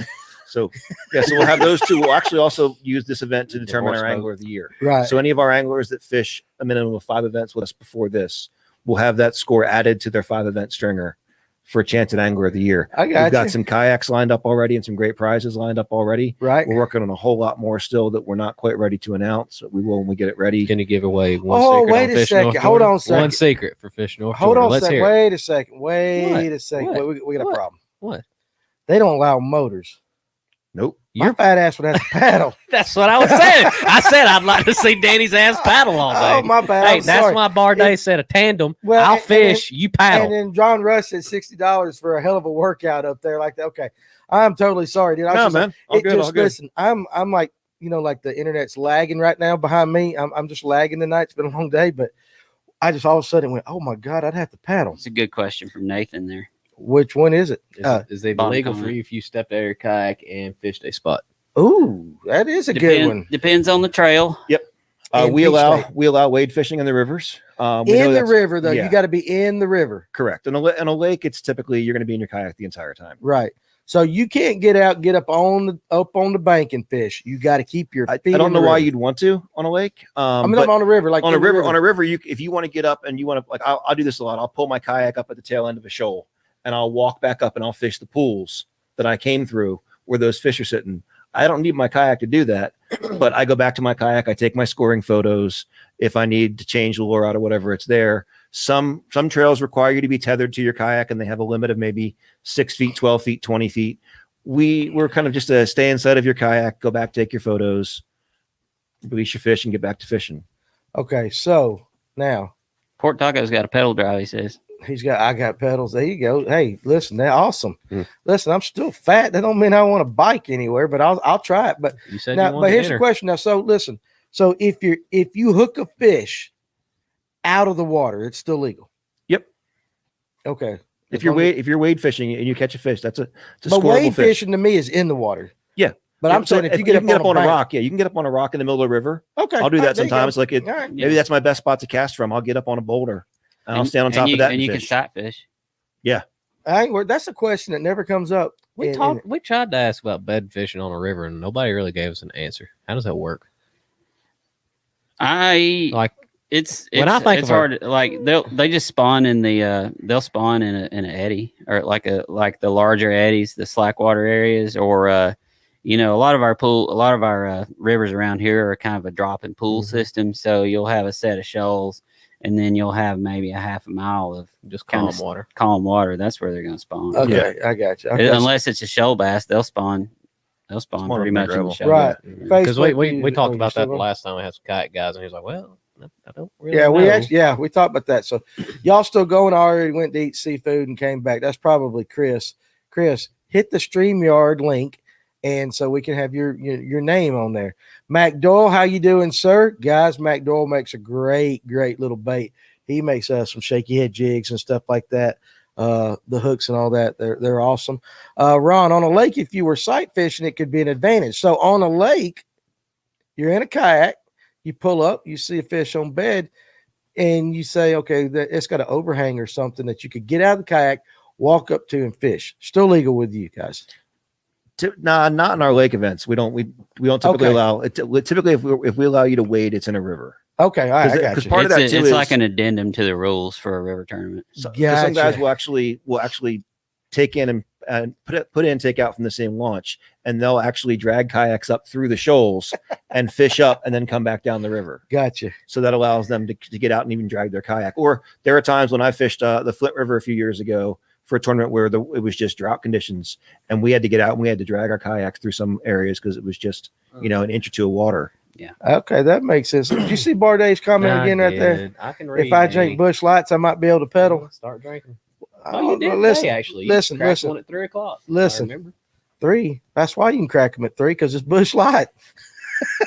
You'd be doing better. Get out of your with the Coke. system quick. That's right. I don't think Barday's been drinking any Busch Lights. That's all I got to say. So anyway, all right, okay. So let's get a little more serious back here on the. A lot of great questions coming in tonight. Seriously, I was come down there. Y'all don't know what a streamer. Oh, Christo, there he goes. He finally. Yeah, we got through Seminole. We were going through the schedule, and we got through Seminole. That's the way this show but works. comments are good. They are good. There's a lot of people that are not familiar with what we do, and answering questions is Somebody had asked earlier how many rods we carry in a kayak. Seriously? And that's a good question. 2x. Yeah, go ahead and answer that So question. We'll just typically deal with Casey later. I carry 5 to 6 in a given day. Depends on really what I'm trying to fish, my techniques. How many can you carry max? I have storage right now. I have rod holders for 6. I can down. They're either standing up or they're in flush mount that kind of angled off, or they're in a third party mount on a track system. I've got a couple spots that I can actually run them along the sides of my kayaks and secure the tips in rod tip protectors in the front of my kayak. Explain that track system. So a lot of the advantage of a kayak is it's portable. It's lighter weight than a boat. So a lot of times your accessories like a fish finder, your electronics are going to be, some guys will mount them permanently. They'll run the wiring. They'll have the whole system set up. I'm totally modular. So my fish finder is on a mount. It's on it goes into a track and it locks in place. My transducer is on the other side of my kayak. That's on a mounted arm, and it goes onto a 1-inch ball mount that slides into this track and screws in place. And it's completely modular. So I typically have a couple different kayaks that I fish out of, and I can move my stuff. I also car top because I live in the city in Atlanta. So for me, everything kind of rides in my car to the event, and I take the kayak off, and I have to put everything together on the site. Yeah. So having those tracks and those rail systems, the gear tracks allowed me to really be able to set up what I need to do. And be pretty efficient about it and pretty quick too. I don't have to drill things into my kayak either to mount, which is key. Yeah. And I kind of like to be modular too, because I'm going to travel a lot lighter normally when I fish a river. I'll take less stuff. Gotcha. If I'm fishing a river, I like to take 3 to 4 rods, 5 max. If I'm fishing a lake, I may take up to 9. Okay, I got you. So, Paul, what's your best tool? He thinks more than I do. I know. Listen, what's your best tool for boat control? It's going to be either for John, it'd be a paddle. For me, it'd be my 360. Okay, so you're using your motor. No, I don't have a motor. Humminbird 360. No, a 360 degree pedal drive. Pedal drive. Yeah, explain that. Yeah, the Marble Hill in him just came out. He went done. He went what? There's a few different drive systems for the kayaks that have a pedal drive system. There's a few different ones out there. Hobie last year came out with a 360 degree drive system, and basically the best way to explain it is the kayak version of a 0-turn lawnmower. So you can turn on a dime in it. Like say if you're fishing docks or something, or you're fishing in a river and you need to navigate through a shoal, try to dodge a rock or something like that, or if you're in tight quarters with dock cables and stuff like that, you can have a lot smaller turning radius than you would in a normal pedal drive. So kayak. if you kick right really hard, it turns real quick. Yeah, even though I'm knocking him, but I don't understand it. There's just a handle on the side of the kayak where the fins and the drive below the boat under the surface of the water, they can spin around any way you want when you turn this handle. So you can be pedaling like this in the kayak but going sideways. Yeah, look, Chris Taylor following at 918 wants to know what bodies of water y'all fish. Actually, we've only covered one. We were going through the schedule. Let's go to lake number 2. All right. So an hour and a half. Good later. transition. Good transition. Let's go to lake number 2. So our second event of the year is going to be end of March, the 27th. We're going to go fish Lake Eufaula. And that's one of yours. Don't you like that lake? No, you're Chickamauga. Yeah. But Eufaula is still that same kind of body. Tennessee River stuff like that. Yeah. No, it's Chattahoochee River. Chattahoochee. Yeah, but Yeah. it's still The kind of fish is the it's still same. fish the Ledges same and like stuff like ledges that. and chicken My first marble, trip down Offshore south. brush We'll see. piles. offshore stuff. Not like that time of year though, probably. No, Fish is but, like but chick. so Yeah. the thing with our schedule too is that we're typically focusing on pre-spawn fish. The way we're set up, we start at Seminole in February, we go to Eufaula in March, come up here to Lanier in April, and then Burton in May. So we're kind of chasing that pre-spawn The whole bite for our time, anglers. right? It's one of the things we try and focus on when we create our schedule is we try and put our anglers on the right body of water at the right time of year to catch big fish. Okay. How does rocks affect hitting the fins under the boat? So how sturdy are they? Wait, where's the question? The question. Well, look right there on the screen. How likely will a keel mounted how how does hitting rocks affect the fins under the boat? Right. The Hobie came out with a few years ago, or a couple of years ago, came out with kick up fins. So if you're kicking along and you happen to hit a rock or a stump, it'll just kick up and you can keep going. The older models of fins, you could get some damage doing that. So places like Seminole or Lake Fork could tear up a drive a few years ago, but they've got technology now that's kind of alleviated that a good bit. Okay. All right. Here's the keel mount question you had. How likely will a keel mounted transducer get damaged in our rivers? Pretty likely. I don't use electronics in the river. I don't either. Stay at home. So no electronics in the rivers, just for you guys. I mean, a lot of them are you fishing that deep of water. So there are some stretches that I fished that I could see myself using it, but I never have. Particularly because Andy said a lot of moving water. You're coming down, you're hitting drops, so you're not. You'd be pulling up your transducer half the time or worrying about breaking it off. Where in a river, it's going to be a lot of times it's going to be fairly predictable where the fish is going to be anyway. Right. So I've just never seen the need to have a fish finder. Now, if you're fishing somewhere, now I fished a tournament on the Susquehanna last year, and it's like a mile wide up there in Pennsylvania, and there were some people that had their electronics on their boat just for waypoints. They didn't attach a transducer. They just ran their mapping and put waypoints on their spots because it's a massive, massive river basin. Gotcha. Okay, that makes sense. A couple of good comments. March will be prime time to catch a giant. I'm thinking he's talking about down on Eufaula, but you might have to battle a gator for it. Interesting. That's an interesting dynamic right there. Are you using pedal drive on the rivers? Yes. With a 360 drive, if I'm going upstream, I'm mostly just working the rudder. If I'm going downstream, I'm using my 360 because I can slow myself down and get the bow of my boat headed in the right direction. Okay, and John Rush, you can mount a transducer inside the hull. That's true. That is true. Not a side scan. Not a side. Just straight down scan. Just straight down. You ever fish that kayak? I've got a stupid question. Y'all probably gonna laugh at me. I won't make fun of you. I'm gonna shut up Danny. on this. I'm gonna shut up. Y'all keep talking about the drive. What the hell is that? Like when I used to fish out of kayak, I had a paddle. Is that like where you're kicking your feet and it's doing itself? You're either pedaling like a bicycle on some brands of kayaks, and then on the Hobie it's more like a Stairmaster almost. It just so when y'all are referring to drive, that's what y'all are talking about. Yeah, your pedal. Okay. It's I had to clear that. drive. Pedal drive system. That kept going over my head, and I was like, I don't want to ask a question because I'm gonna look like a dumbass. No, you're fine. You're fine. So what would y'all do with shoals and such if you're using the pedal drive? So when you come up, you just pick it up and drag it around, or you can pull your drive out and just stick it in the boat, or with the Hobie, if if your feet are just even with each other like this, then your drive's going to be straight down. Your fins are going to be straight down. But as soon as you have 1 foot up and 1 foot back, those drive fins are flush with the bottom of the boat. So you've got like 2 inches of draft. Oh wow. Well, there you go. Listen to that. I didn't know that. So you can run a shallow. You can peg those fins up against the bottom of the boat, pick up your paddle, and navigate through a shallow. Well, what about the guys that have the motors on the back? Now I know you guys don't allow, but the ones that do. They'll retract it if they're going through a shoal. They're going through the shoal and stuff like that. Yeah, a lot of them will use their motors to go from A to B and then pick up their paddle to maneuver on their spots or use their pedal drive.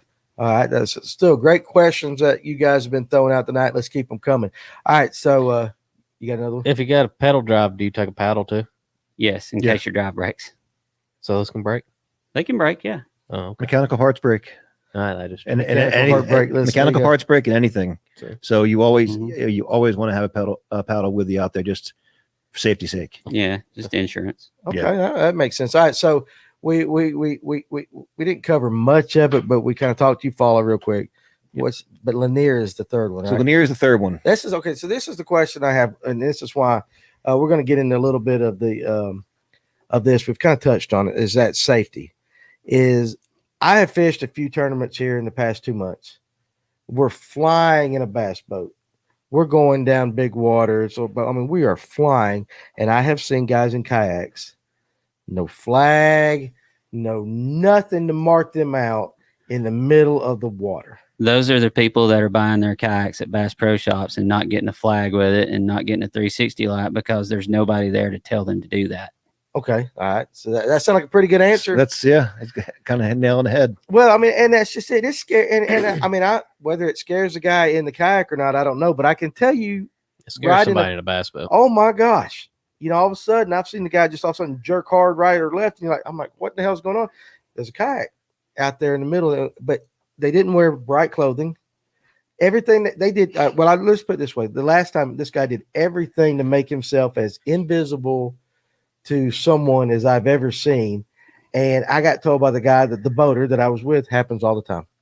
It really gives you does. guys And a bad name. it gives the ones that take it seriously a bad name. And it's why a lot of the bass boaters look at us as speed bumps instead of, just Right. somebody they need to give some birth to. Right. Well, but it's just scary though, at least on our end as far as that. So what do you tell Yeah. your guys, when you get to these big lakes and you say, hey guys, I mean, is there something that you go over, not necessarily in the rules, but just before, hey guys, use some common sense. Do you guys require flags? What do you guys do? We'll require a flag in that instance. Okay. Like Andy said, if we're launching before sunrise, we'll require the 360 light as part of that flag as Okay. well. Beyond that, we have a lot of guys who fish with us for a few years. We're pretty dialed in on promoting safety. The number one rule in our rules is always wear your PFD. Right. It's the number one thing, first thing I cover in every one of our captains meetings. So people with our club know that we're very safety conscious. We actually partnered with NRS Fishing as a partner with us last year and this year, and they're donating a PFD for us to give away at the end of the year, because that really does dovetail with our promotion of safety out there. And we just tell guys, like, keep your head in a swivel out there, like realize what you're doing. If you're trying to cross the lake, Right. just be smart about it. Like, if I was on Alatoona this weekend and I moved across from Red Top a couple times back and forth, I'm looking to see, okay, there's no boats coming right now, and I make my move. I don't just like, all right, they're going to slow down. I don't assume they're going to slow down for me. I assume that I have to watch out for my safety out there. Right. And it's kind of a two-way street, because you're like, you don't want them. You said earlier, you don't want them to slow down, because that's actually worse. As far as waves, yeah. As far as Yeah. waves, but you Yeah. want to be able to see each other. I didn't know. I didn't know how you guys would cover that. And I'm not saying that every kayaker.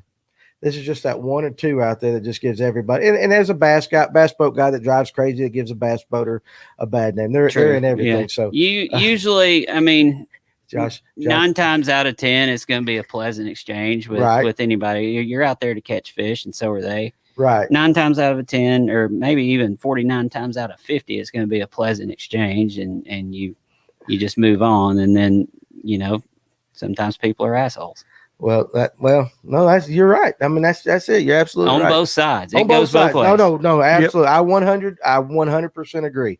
That's what I was going to say. There's guys that drive the bass boats that give the bass boat guys a bad name as well. So, I mean, that goes both ways. It just scares me when a guy is in such a low profile vehicle, and that's what it is, going across, and something, he's going 5 miles an hour or even in that, and somebody's coming at him at 70. It's pretty scary. But on the same token, if you say you're on Seminole in a kayak and you're fishing right on the edge of a boat lane and you see somebody coming, then you're probably going to need to move. Yes, I got what you're saying. Yeah. You got to realize, though, especially lakes like Lake Fork, Seminole, these shallow grass lakes, down below the fall line, there's boat lanes. So you have to keep in mind that you're not the only person on the water. Right. Absolutely. Yeah. Absolutely. So on Lanier, that is in what? April? April. All right. So bed fishing's got to be coming up into play. Should be in You play. should be. You be. should have a herring spawn and bed fishing. And so just okay, so what type of what does that say? What kind of PFD probably. yeah. Auto inflate or solid type on the inflatable? Either. I mean on the PFD. You can do either. Either. Do either. What kind do you use? I use a standard traditional style PFD Okay. from NRS Fishing. I like it. It's got a high back on the Right. backside, so I can sit back in my seat, and I don't have my first PFD. What I bought was just a cheap, like Wave Runner type one at the big store. And what I learned from a day sitting in the seat is it pushes you forward and it throws your lower back out of alignment. It's really painful after a full day. You get up and you're kind of like trying to stand up straight because you've been kicked forward. So I prefer Right. a PFD with a high back, so that flotation rides over my seat back, and I can actually sit in a much more comfortable position. Okay. That way. Yeah, most of your PFDs that are made for kayak fishing either have the high back, like John was talking about, or a very, very thin Okay. foam on the back, so you don't have that issue. What kind of batteries are they running for lights and electronics? Lithium for the most part, Small- lightweight. Small, Yeah, lightweight lithiums. yeah. I mean, you can. Dakotas. Yeah, Dakota. I run a Dakota, Yeah. the 12 volt, 10 amp hour. A lot of guys are moving to the 23. Okay. And some guys who are running, the XI3s are running 54s, and I've even seen a couple hundreds going out in kayaks recently. Somebody asked me what I was fishing for on the Susky. That was smallmouth bass. I did see that, and the reason I didn't answer that is because I couldn't pronounce it. I saw that. I saw that absolutely. Now, do you go into these tournaments? I know you game plan. I know you do extensively just from my talks with you. Mhm. How about you? What kind of pre-planning are you doing? So our first event's in 33 days, and I started planning for it about 4 days ago. Okay. The first thing I traditionally look for is I look for written fishing reports on a body of water, either whether it's a magazine or a local guide. Right. Because typically what you can do is you can find reports that go back for that month 5, 6, 7, 10 years or more. Especially Georgia Lakes, because you got GON. GON. So for Seminole, for example, I have data pulled from February and March back to 2005. The fishing reports. And what I'll do is I'll start looking for patterns Right. based on where I see the water temperature and the pool level and what the clarity is going to be and what I anticipate. And I'll start looking for patterns in that it's this color spinnerbait. I don't really care about the brand spinnerbait. I don't really care about the brand jig. I'm looking for colors, and I'm looking for guides to, main lake points or grass flats, looking for consistencies. And that's how I'm going to start to build my plan. Once I have that idea of what I'm looking for, then I'll go to overhead maps. Okay. And start looking, like a Google Earth overhead view. Then I go below the surface, typically with Navionics or the Insight Genesis free mapping. Right. And I'll start looking at contours, and I'll start whittling down. And like Andy said, my first goal is to have an area that has 3 to 4 different features that I could fish in it within a mile and a half, where I can cover that water in a given day. And I'll have a plan A that maybe my primary plan is main lake points. And that's what I'm going to start with. And if that's not producing, I'm going to have a B and a C.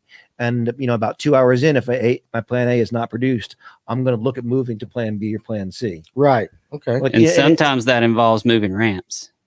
Yes, and that was what we Picking kind of up, talked moving. about it. Yeah. Me and Danny Loading was, up the truck. me and Danny was asking or talking about that before y'all Right. even got here. I didn't know if y'all was allowed to do that or not. Allowed to pick up, move. Like if you were on, let's just say you went in Baldridge on Lake Lanier, it wasn't hitting, and you said, well, you know what? I know there's fish at Toto Creek. Can you physically get up, load your thing up, kayak up, drive up the Toto Creek, and get back in and fish? If you're willing to sacrifice that 45 minutes, yep. And so as long as within the time constraints, you can do that. That's legal. What is y'all's time constraints? Is it like a regular term or like Safe flight to 3, basically. Okay. Safe like the 3. Yeah.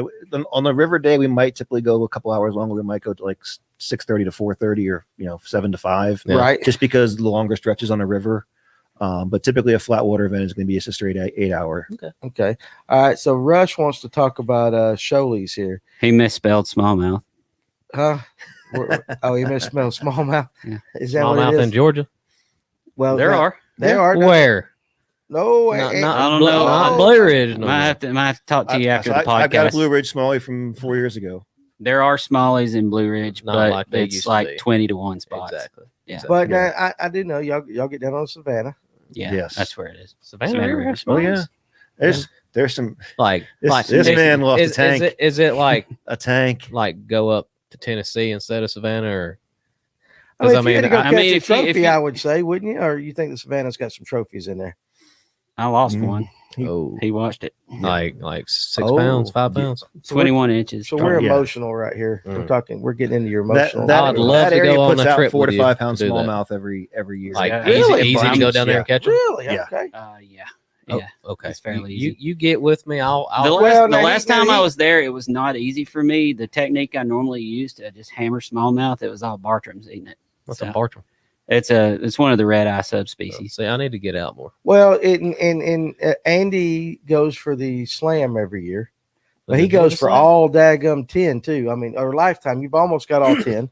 Yeah, I haven't fished Is for it the 10? Swanee Is it bass. 10 It's now? 10. Yeah. So there's only one though that you've hooked. I remember we talked about it. I hooked an Ultima high bass and it bounced off the deck of my kayak And a couple that's- years ago. That's the only one though that you're lacking. No, there's two I'm liking. That and in the Swanee. Yeah. And then once you've caught those two, you've caught all 10 bass species in Georgia. Yes. Okay, yeah. So I knew we've had that conversation. And before. and when I go down, there's a Hobie BOS tournament on Seminole in a couple of weeks. When I go down there for that, I'm probably going to skip a day of pre-fishing to go chase a Swanee bass. chase a Swanee bass. Yeah. Somebody mentioned earlier, and it's way on back there about Sholey's when you're going down to Seminole. Somebody mentioned it about Sholey's when you were talking about going down for Seminole. Yeah, if you go up to Flint, If you fish around Albany on the Flint, Mhm. there's some big shoal bass that come out of that area too. I know a couple guys that live down there and fish that area regularly, and they'll put up 21, 22 inch class fish out of that area. Okay, let's equate that to pounds. 5 Oh, 5.5. yeah, 22-inch shoal bass is probably a 6-pounder. Really? My biggest is 22 1/4, and it was 6.5. Mm. And so, and just for clarification, the state record is 8.3. What is Yeah, and The world is like 8.4, 8.9 or 8.11. and it it's in came from Florida. dang Florida. It's Yeah. it's from Florida, but there was some dispute that it might not have actually been a shoal bass, like because it was a long time ago. Oh, So one of those. It's Okay. one of those that it might not have actually been a shoal bass. what is it? What is it with guys in the shoal bass? Like I don't. Well, it's Georgia's fish. It's What do you mean? Well, I It's- mean, it's on the verge of being endangered, and it's only in one river, only It's- native to one it's, river. It's basin. native to one basin, the ACF, the Apalachicola Chattahoochee Flint Basin. Mhm. It's been moved over to the Okmulgee, and it's actually done pretty well over there. There's some big ones over there as well. Yeah. Well, then why are they doing so bad? I mean, if it's spots. Spots. damn spots ruin anything, dude. that's true. Jesus. And the reality is a lot of people will fly, drive, whatever to Georgia To catch them. just to catch a Mhm. shoal bass. So it's like people going to New York to go smallmouth fishing and stuff. Then Right. Well, I would say Yeah. even But it's more rare Yeah. because they're only in Georgia and just maybe just a little bit of North Florida, A little bit or North right Florida, next to and then Polar a River. little bit of Yeah. Alabama, but you can't even possess them in Alabama. Like they go right back in the water. Yeah. They can't go in your Right. live well or is there anything. no kind of programs that they're trying to bring them back and make the population better or anything? The DNR is doing everything they can to see just how bad the introgression is of the DNA of the spots. Mm-hmm. It's too far gone, really. Oh, really? To I mean, they encourage people to harvest spots out of the river, but Same on Lake Blue Ridge. You catch a spot up there, take it out. yeah, it's I encourage it absolutely. it's kind of too far, especially in between Morgan Falls and like 41. I get that that's- Metro that's- Hooch. Every That's fish, smallmouth now. every fish in there is a mutt between somebody's illegally introduced smallmouth in there, somebody's illegally Where is introduced this? Kentucky spots, The hooch, right? Alabama right spots. around Atlanta. Yeah, the hooch in Mhm. Atlanta. I can catch smallmouth in Atlanta. You can get smallmouth on there. They're not going to be common. And they're not going to be. Then they're And going to they're- be across with a They're spot going in to the typically shoal. be across, but, Right, yeah, right. But they'll have the characteristics enough to Enough see it's to know. a smallmouth. Yeah. yeah, it's They'll give you a fight. Is there a lot of fishing that goes on like around Atlanta? I know. What's the river where you're crossing, headed like south, and you go across the bridge and there's just rock everywhere? It's the Chattahoochee. A lot of people fish that right in there. Oh yeah, Really? a lot of people fish it for trout A too. lot more for I've trout always- this, in the winter because Yeah. it's a good put and take. It looks gorgeous right there. I mean, it looks so fishy. with all Yeah, I those big mean, rocks if, and as long as everything. it hadn't rained in a while, that's the E. coli count gets really high after a rain. So Yeah, I you figured. got to give it a few days till it clears up, and then I mean, in college, like I said, like Danny said, I went to Southern Poly, and we would go down there, and I would, go jump off the cliffs down at the Palisades all the time in Caught college 20-inch shoal bass there on that bluff. at the bluff there. Yeah. It hit me. And I'm not it hit me surprised. It's like 20 feet It deep. hit me there. 5 times before I caught it. I kept Yeah. paddling back up into the pool, and it kept ticking my bait. It wouldn't commit, and the 5th time through, it smacked it and Finally got it. Yeah. 4.5 pound shoal bass. That's one of the deepest pools in that section, so Yep. I'm not surprised. Never thought I'd hear a Lanier guy say spots ruin everything. Well, I hate spots. yeah. I mean, when you, I tell you, to be honest, Spots don't ruin um, everything if you're on the Coosa River chain because they're native there. But Right. Everywhere else, Exactly. they're And it's because they're so damn aggressive. They kill. well, anything. it's just that, if you think, well, to be quite honest, being up here around Lanier, you think Lanier, the few lakes around us, but there is so much diversity in Georgia, different places to fish that we never even consider, and they would have these native species. Look and at Blue spots Ridge. in there, just Blue Ridge and killing Notley it. and stuff. They were slap full of smallmouth back Chateau. before I was Yeah. even born. But they're now gone. it's the damn people put spots and bluebacks. Yeah. And they just Well, took Lanier it used to over. be a good largemouth fishery, like a solid largemouth There's fishery. still some largemouth. There still are. But They it's are, not- But it's but not. it used It's to be not like known for it used to be known as a largemouth, largemouth fishery. Lake Records, what, And now 17, 18 17, pounds? It's yeah. big. It's big. Could you imagine hooking into a 17-pound largemouth? No, my personal best is an 813, and I can't imagine what a 17 looks like. I would hope that it would have fought, not just been a just big Dead dead weight like that and all that. All right, so we've been going about an hour and 40. And I know that we could, we've got nowhere near covering all of Peach State's schedule and stuff like that. But let's kind of just tie it in, and maybe John, you can kind of say, just tell everybody out there, what is it about Peach State and the kayaking anglers as a whole that is just appealing to you, and that what maybe your plans going in the future, expansion, stuff like that. Sure. So for me, I got into kayak fishing to get off the bank. That's exactly what it was. Right. Bank fishing just in the metro Atlanta area is tough. You can go out to a place like Charlie Elliott, but you're 5 yards away from somebody else who's fishing, and it's the same way everywhere else. It's almost like chasing stock or trout in the spring in the city. You're elbow to elbow with everybody. So I got into kayak fishing to get away from that, and kind of get into a lot of the moving water that I like fishing, like the rivers, the Chattahoochee, the Flint, the Okmulgee, that I definitely couldn't do from the bank really. Go ahead and finish out the schedule. Oh, Yeah. sure. So that actually kind of does into what I was going to say with the rivers. After Lanier, we go up to Burton. Right. We talked about hit the Burton chain. Right. We'll have several of the lakes open up there, and then we start river season for us. So we'll Okay. go to the Flint first, and we'll have that. That's always a good event for us. We always have a good turnout. June. In July, we go to the Okmulgee. That's a great fish in July. You can catch 21, 22-inch largemouth out of the river in that time of year. And they're active too. We go to the Chattahoochee in August, and we're going to do that actually this year for the first time below the West Point Dam. There's some Breaking news. Breaking. there we go. There, somebody asked for some breaking news. Is that There's the some breaking secret? news Is that right the there. secret? Was that a That- secret or? Yeah. It said Chattahoochee River on the schedule, but it was a secret to which section. Of A lot of people Chattahoochee were River. assuming we were going to be up this way, but we're going to go south. Okay. Because you're going to be able to fish for largemouth, fish for spots, fish for shoal bass down there below the dam, below West Point. But there's some big largemouth in that stretch too. There's some 8 to 12 pound largemouth that come out of that stretch of the river below the West Point Dam every year. Mhm. And in the summer is a great time to fish for it. And then we'll come up this way and we'll finish up on the Etowah in September. We're at on that one. So we'll fish from the dam typically down to the confluence. So we'll open up a lot of that water. Cartersville to Rome. Basically, yeah. Okay. Cartersville to Rome. Yep. Okay. So a lot of open wide space. section. Yeah. The wide section. Okay, I got you. But now, how about just for somebody who wants to put in a yak up here on the Etowah where it's kind of narrow? Oh, in the upper Etowah? Yeah. Come put in beside that. Like if you go, Canton area or something like Right. that. Yeah, you can catch fish there Good fish. sometimes. Okay. All right. I'm just curious. I don't see. Jamie Cagle made a good point. And again, Jamie Cagle, nice to meet you today. He thinks the poor largemouth populations on Allatoona, especially, and have a lot to do with the winter drawdown and poor late level control, especially on Allatoona. 100%. So it doesn't suit the largemouth very well. Yeah, you got frying you got good largemouth habitat that's It's a lot of water. 8 foot out of the water every year. Yeah, it is absolutely. And I really hate that they do that. But tell us a little bit about. Okay, so now was that breaking news? As far as That was a little bit of breaking news. a little bit of breaking We're news. going to do the Chattahoochee event. I That's wish I'd have definitely known we'd have done that. We'd have really bannered it out like that. But that's awesome. For somebody that's interested in fishing Peach State. Yep.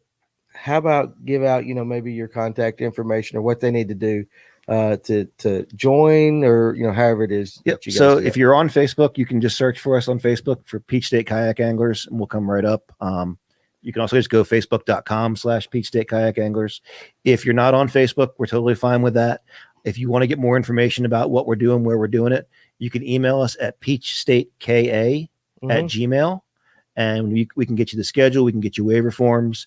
You can also find our events listed on TourneyX this year for the first time. So Okay. we're running all of our events through the TourneyX platform. Our first event is up for registration, the Seminole event.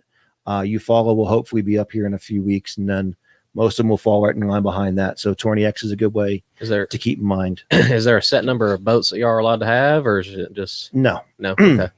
And for somebody who might not be familiar with TourneyX, that's one of the pretty much the main platform online that people use to host their tournaments, where you can upload your fish and somebody can judge them, and they're able to see that it was caught on a legal body of water during legal hours. Gotcha. A couple of quick questions before we end this thing here. What's your distance from a fellow yacker and attorney? Is there distance rules? Like we try to get 50 yards in Communicate. Just communicate. There's certain tournaments like, if you're on a ledge somewhere, or if you're on a school of bait, that you may be casting to the same school, with somebody else, but you need to let them know your intentions just like you would anybody else, Okay. and make sure it's cool with the guy next to you. And Okay. it's a good way to make a friend, and it's a good way to make an enemy if you do it wrong. Do it the wrong way. Absolutely. I can understand. Eric Beasley, you guys talking about Columbus or near Columbus, or more? It moved there. More where we at? More above Harding, Above Harding, Yeah. West Okay. Point. West Point. Valley. Basically West Point, probably down to like Blanton is a typical stretch for that river. Yeah. Right. Just jumped on as well. Can you fish just a couple of the stops and not the full tour? Yes. Yes. Okay. Yeah, we don't charge any membership fees. Yeah, you can jackpot all you want. So you can come out and fish I like one how you event, you said can that. fish 4. That's exactly what it Me and is. Danny might have to try to get a kayak and go fish on near Woodlands. We might have to try. We'll see what we can do. If they're spawning, I know where I'm gonna go. I'll probably just hang out in one little creek all day. Hang out. Well, that I guess that's your what is it? Your game. It's a fancy word for game plan. It just says it coming to me at 9:45. Well, that's my at night. game plan. MO. Yeah, MO. your That's MO. my That game might have plan. been what I was thinking. Kayak fisherman could teach a lot of guys a lot of info to the boat guys. Absolutely, Brock Turner. They're very patient. Actually, kayak guys are very smart. I've noticed that they you guys are above average in intelligence for the most part. They gotta slow down, break everything down more, and think more. And You have to milk an area for everything it's worth, because you're investing a lot I of will, time Paul. to move. I will. All right. So let's see. Chris Nation, do you think the future, the Army Corps will regulate kayak tournaments like any other tournament? I hope not. I hope not. But Maybe you know not. what? You guys definitely aren't putting fish in a live well. So We're not putting fish in a live well. Typically if we do a lake event, it's an open lake launch. So we're not taking 45 guys out of the same ramp. We're not taking up parking. On Lanier, we've had 75 anglers at an event, and you might have 40 different ramps people are using for that event. So we're spread out. We don't have our weigh in typically at the lake. We have it off the lake. So we're not taking up a lot of the services and the time and the space that the Corps just wants to be able to manage and know that, right. hey, we're going to have 55 cars parked at War Hill on a Saturday for some reason. Right. We'll take all the kayaks to the local barbecue joint to have a weigh in, rather than having it at Little Hall or something. Yeah. Absolutely. quick Yeah. question: like, I know y'all are having to do the length and everything. How are y'all sending that information and to calculate all that, and who's getting it, and how is it being That's that calculated? That's that Tourney X. Tourney It's Oh, an X. so y'all It's put an it app. on the app. It's an app. Yep. Yeah, Okay. it's an app. Okay. In the past, the way we've done it, like the way it started originally was basically you would take a photo either on like a digital camera. This is old school, or a flip phone, Mhm. and then you would actually come to weigh in, and you would Show find the your director pictures, photos. and you would show the tournament director your photos on your phone And they'd or on have your to write it camera, down. and they would manually like 17 3/4, 16 1/2, 14, and manually tabulate it up, Right. and then figure out 1, 2, 3, 4, 5, etc. There on site. Then we went to a couple years ago, and most of the clubs have done this recently, is using Facebook for that platform. Post your 5 scoring fish to our Facebook page in one post. We can search for an angler's name, cross-check it. We've been using Google Sheets the last couple of years, so we can actually have multiple guys scoring fish Right. at one time in the same spreadsheet. And then this year we are going to Tourney X, so it's a common platform. Everyone can see it. Live can- update. Live update. Mhm. You can post as you catch, Okay. or you can post sandbag. and sandbag. Some guys will do that. Yeah. Ain't nothing wrong with sandbagging. We know a lot of people sandbag. Bar day. No, Barday, listen now. And Barday talked about the drawdown making Alatoona silt in a lot. It's a good question And- there at Port Taco. Yeah, it is. And also, too, boat guys are not dumb, Barday. I'm just saying that most of the kayak guys that I have run into are above average intelligence. That's all I'm saying. We have to approach it in a very cerebral manner, and to break down the places we fish. Yeah. I would say that. How about let's before I get to Paul's, we'll go back to Paul's. What about no signal with Tourney X? How do you guys do that? So typically, what'll this actually occurs at a lot of events where you just have areas, larger lakes or even rivers that have no service. Right. So what you'll typically have is you'll have a cutoff time for fishing, say 3:00, and then you'll have an upload time for your photos by say 4:00. So it gives you an hour to get to somewhere with a signal, and you can upload Gotcha. your photo. Yeah, because your Gotcha. photos are timestamped, so the director or the judge or whoever's directing will know if it was caught during legal hours. Yeah. And Nathan, I wouldn't think there's any point in sandbagging. Just some guys like to do it. So, yeah. I sandbag. I ain't gonna lie. Best and the worst thing about kayak fishing, real quick, before we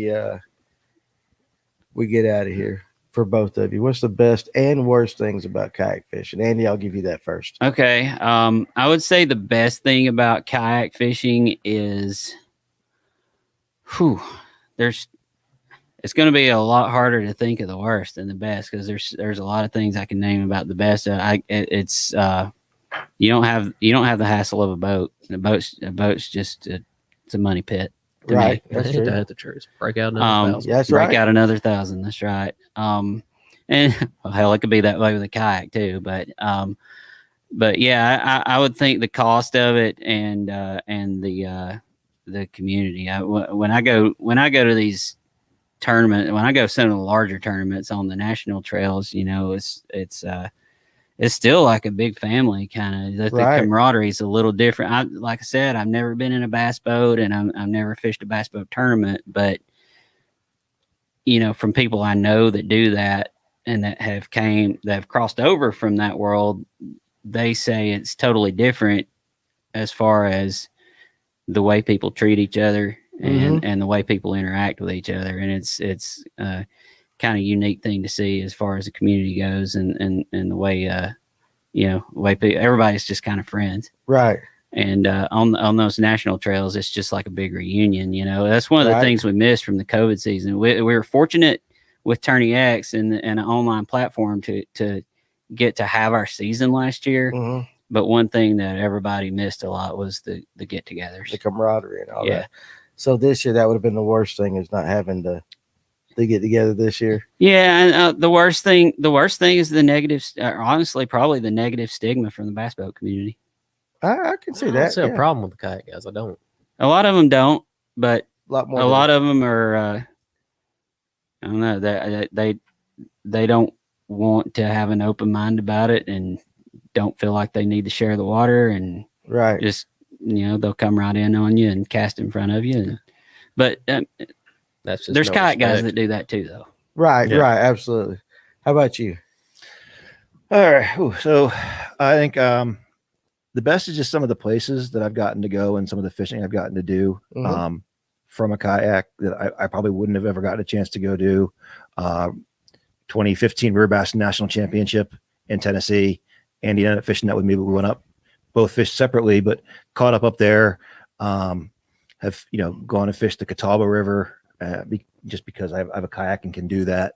Some of these little backwater creeks that I can get into by myself when I just want to get away. I live in Atlanta, so for me to get out of the city and just be away from people sometimes. Oh yeah, and the It's kayak like very, that, very therapeutic. it is. I can come around a bend and there's a deer sipping water, and I just won't paddle. I won't make a noise, and I'll let the current just take me past, so I don't disturb that deer, and it'll look at me and go back to what it's doing. right. Or if had otters come and play around the kayak because they don't know what I'm doing.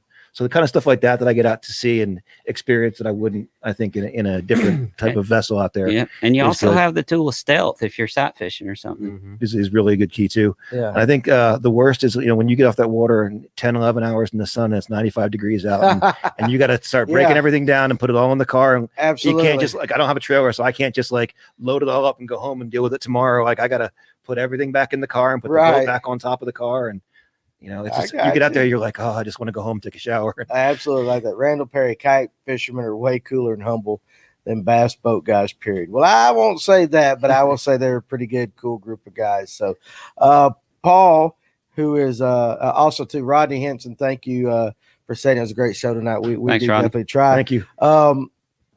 Coonan said to make sure I give you guys time to plug your sponsors, which are many. So again, I'll let you go first, and you plug your guys. All right. Well, I have a list of Yep. folks I would like to thank. One being Jasper Jeep here. You can see on my mug here. Right. And Hobie Fishing, Dugout Bait and Tackle, St. Croix Rods, Nichols Lures, Spro, Gamakatsu, Okay. And how about you? and AFCO. And AFCO. Yeah, there you go. On my end, want to thank Jackson Kayaks and Werner Paddles.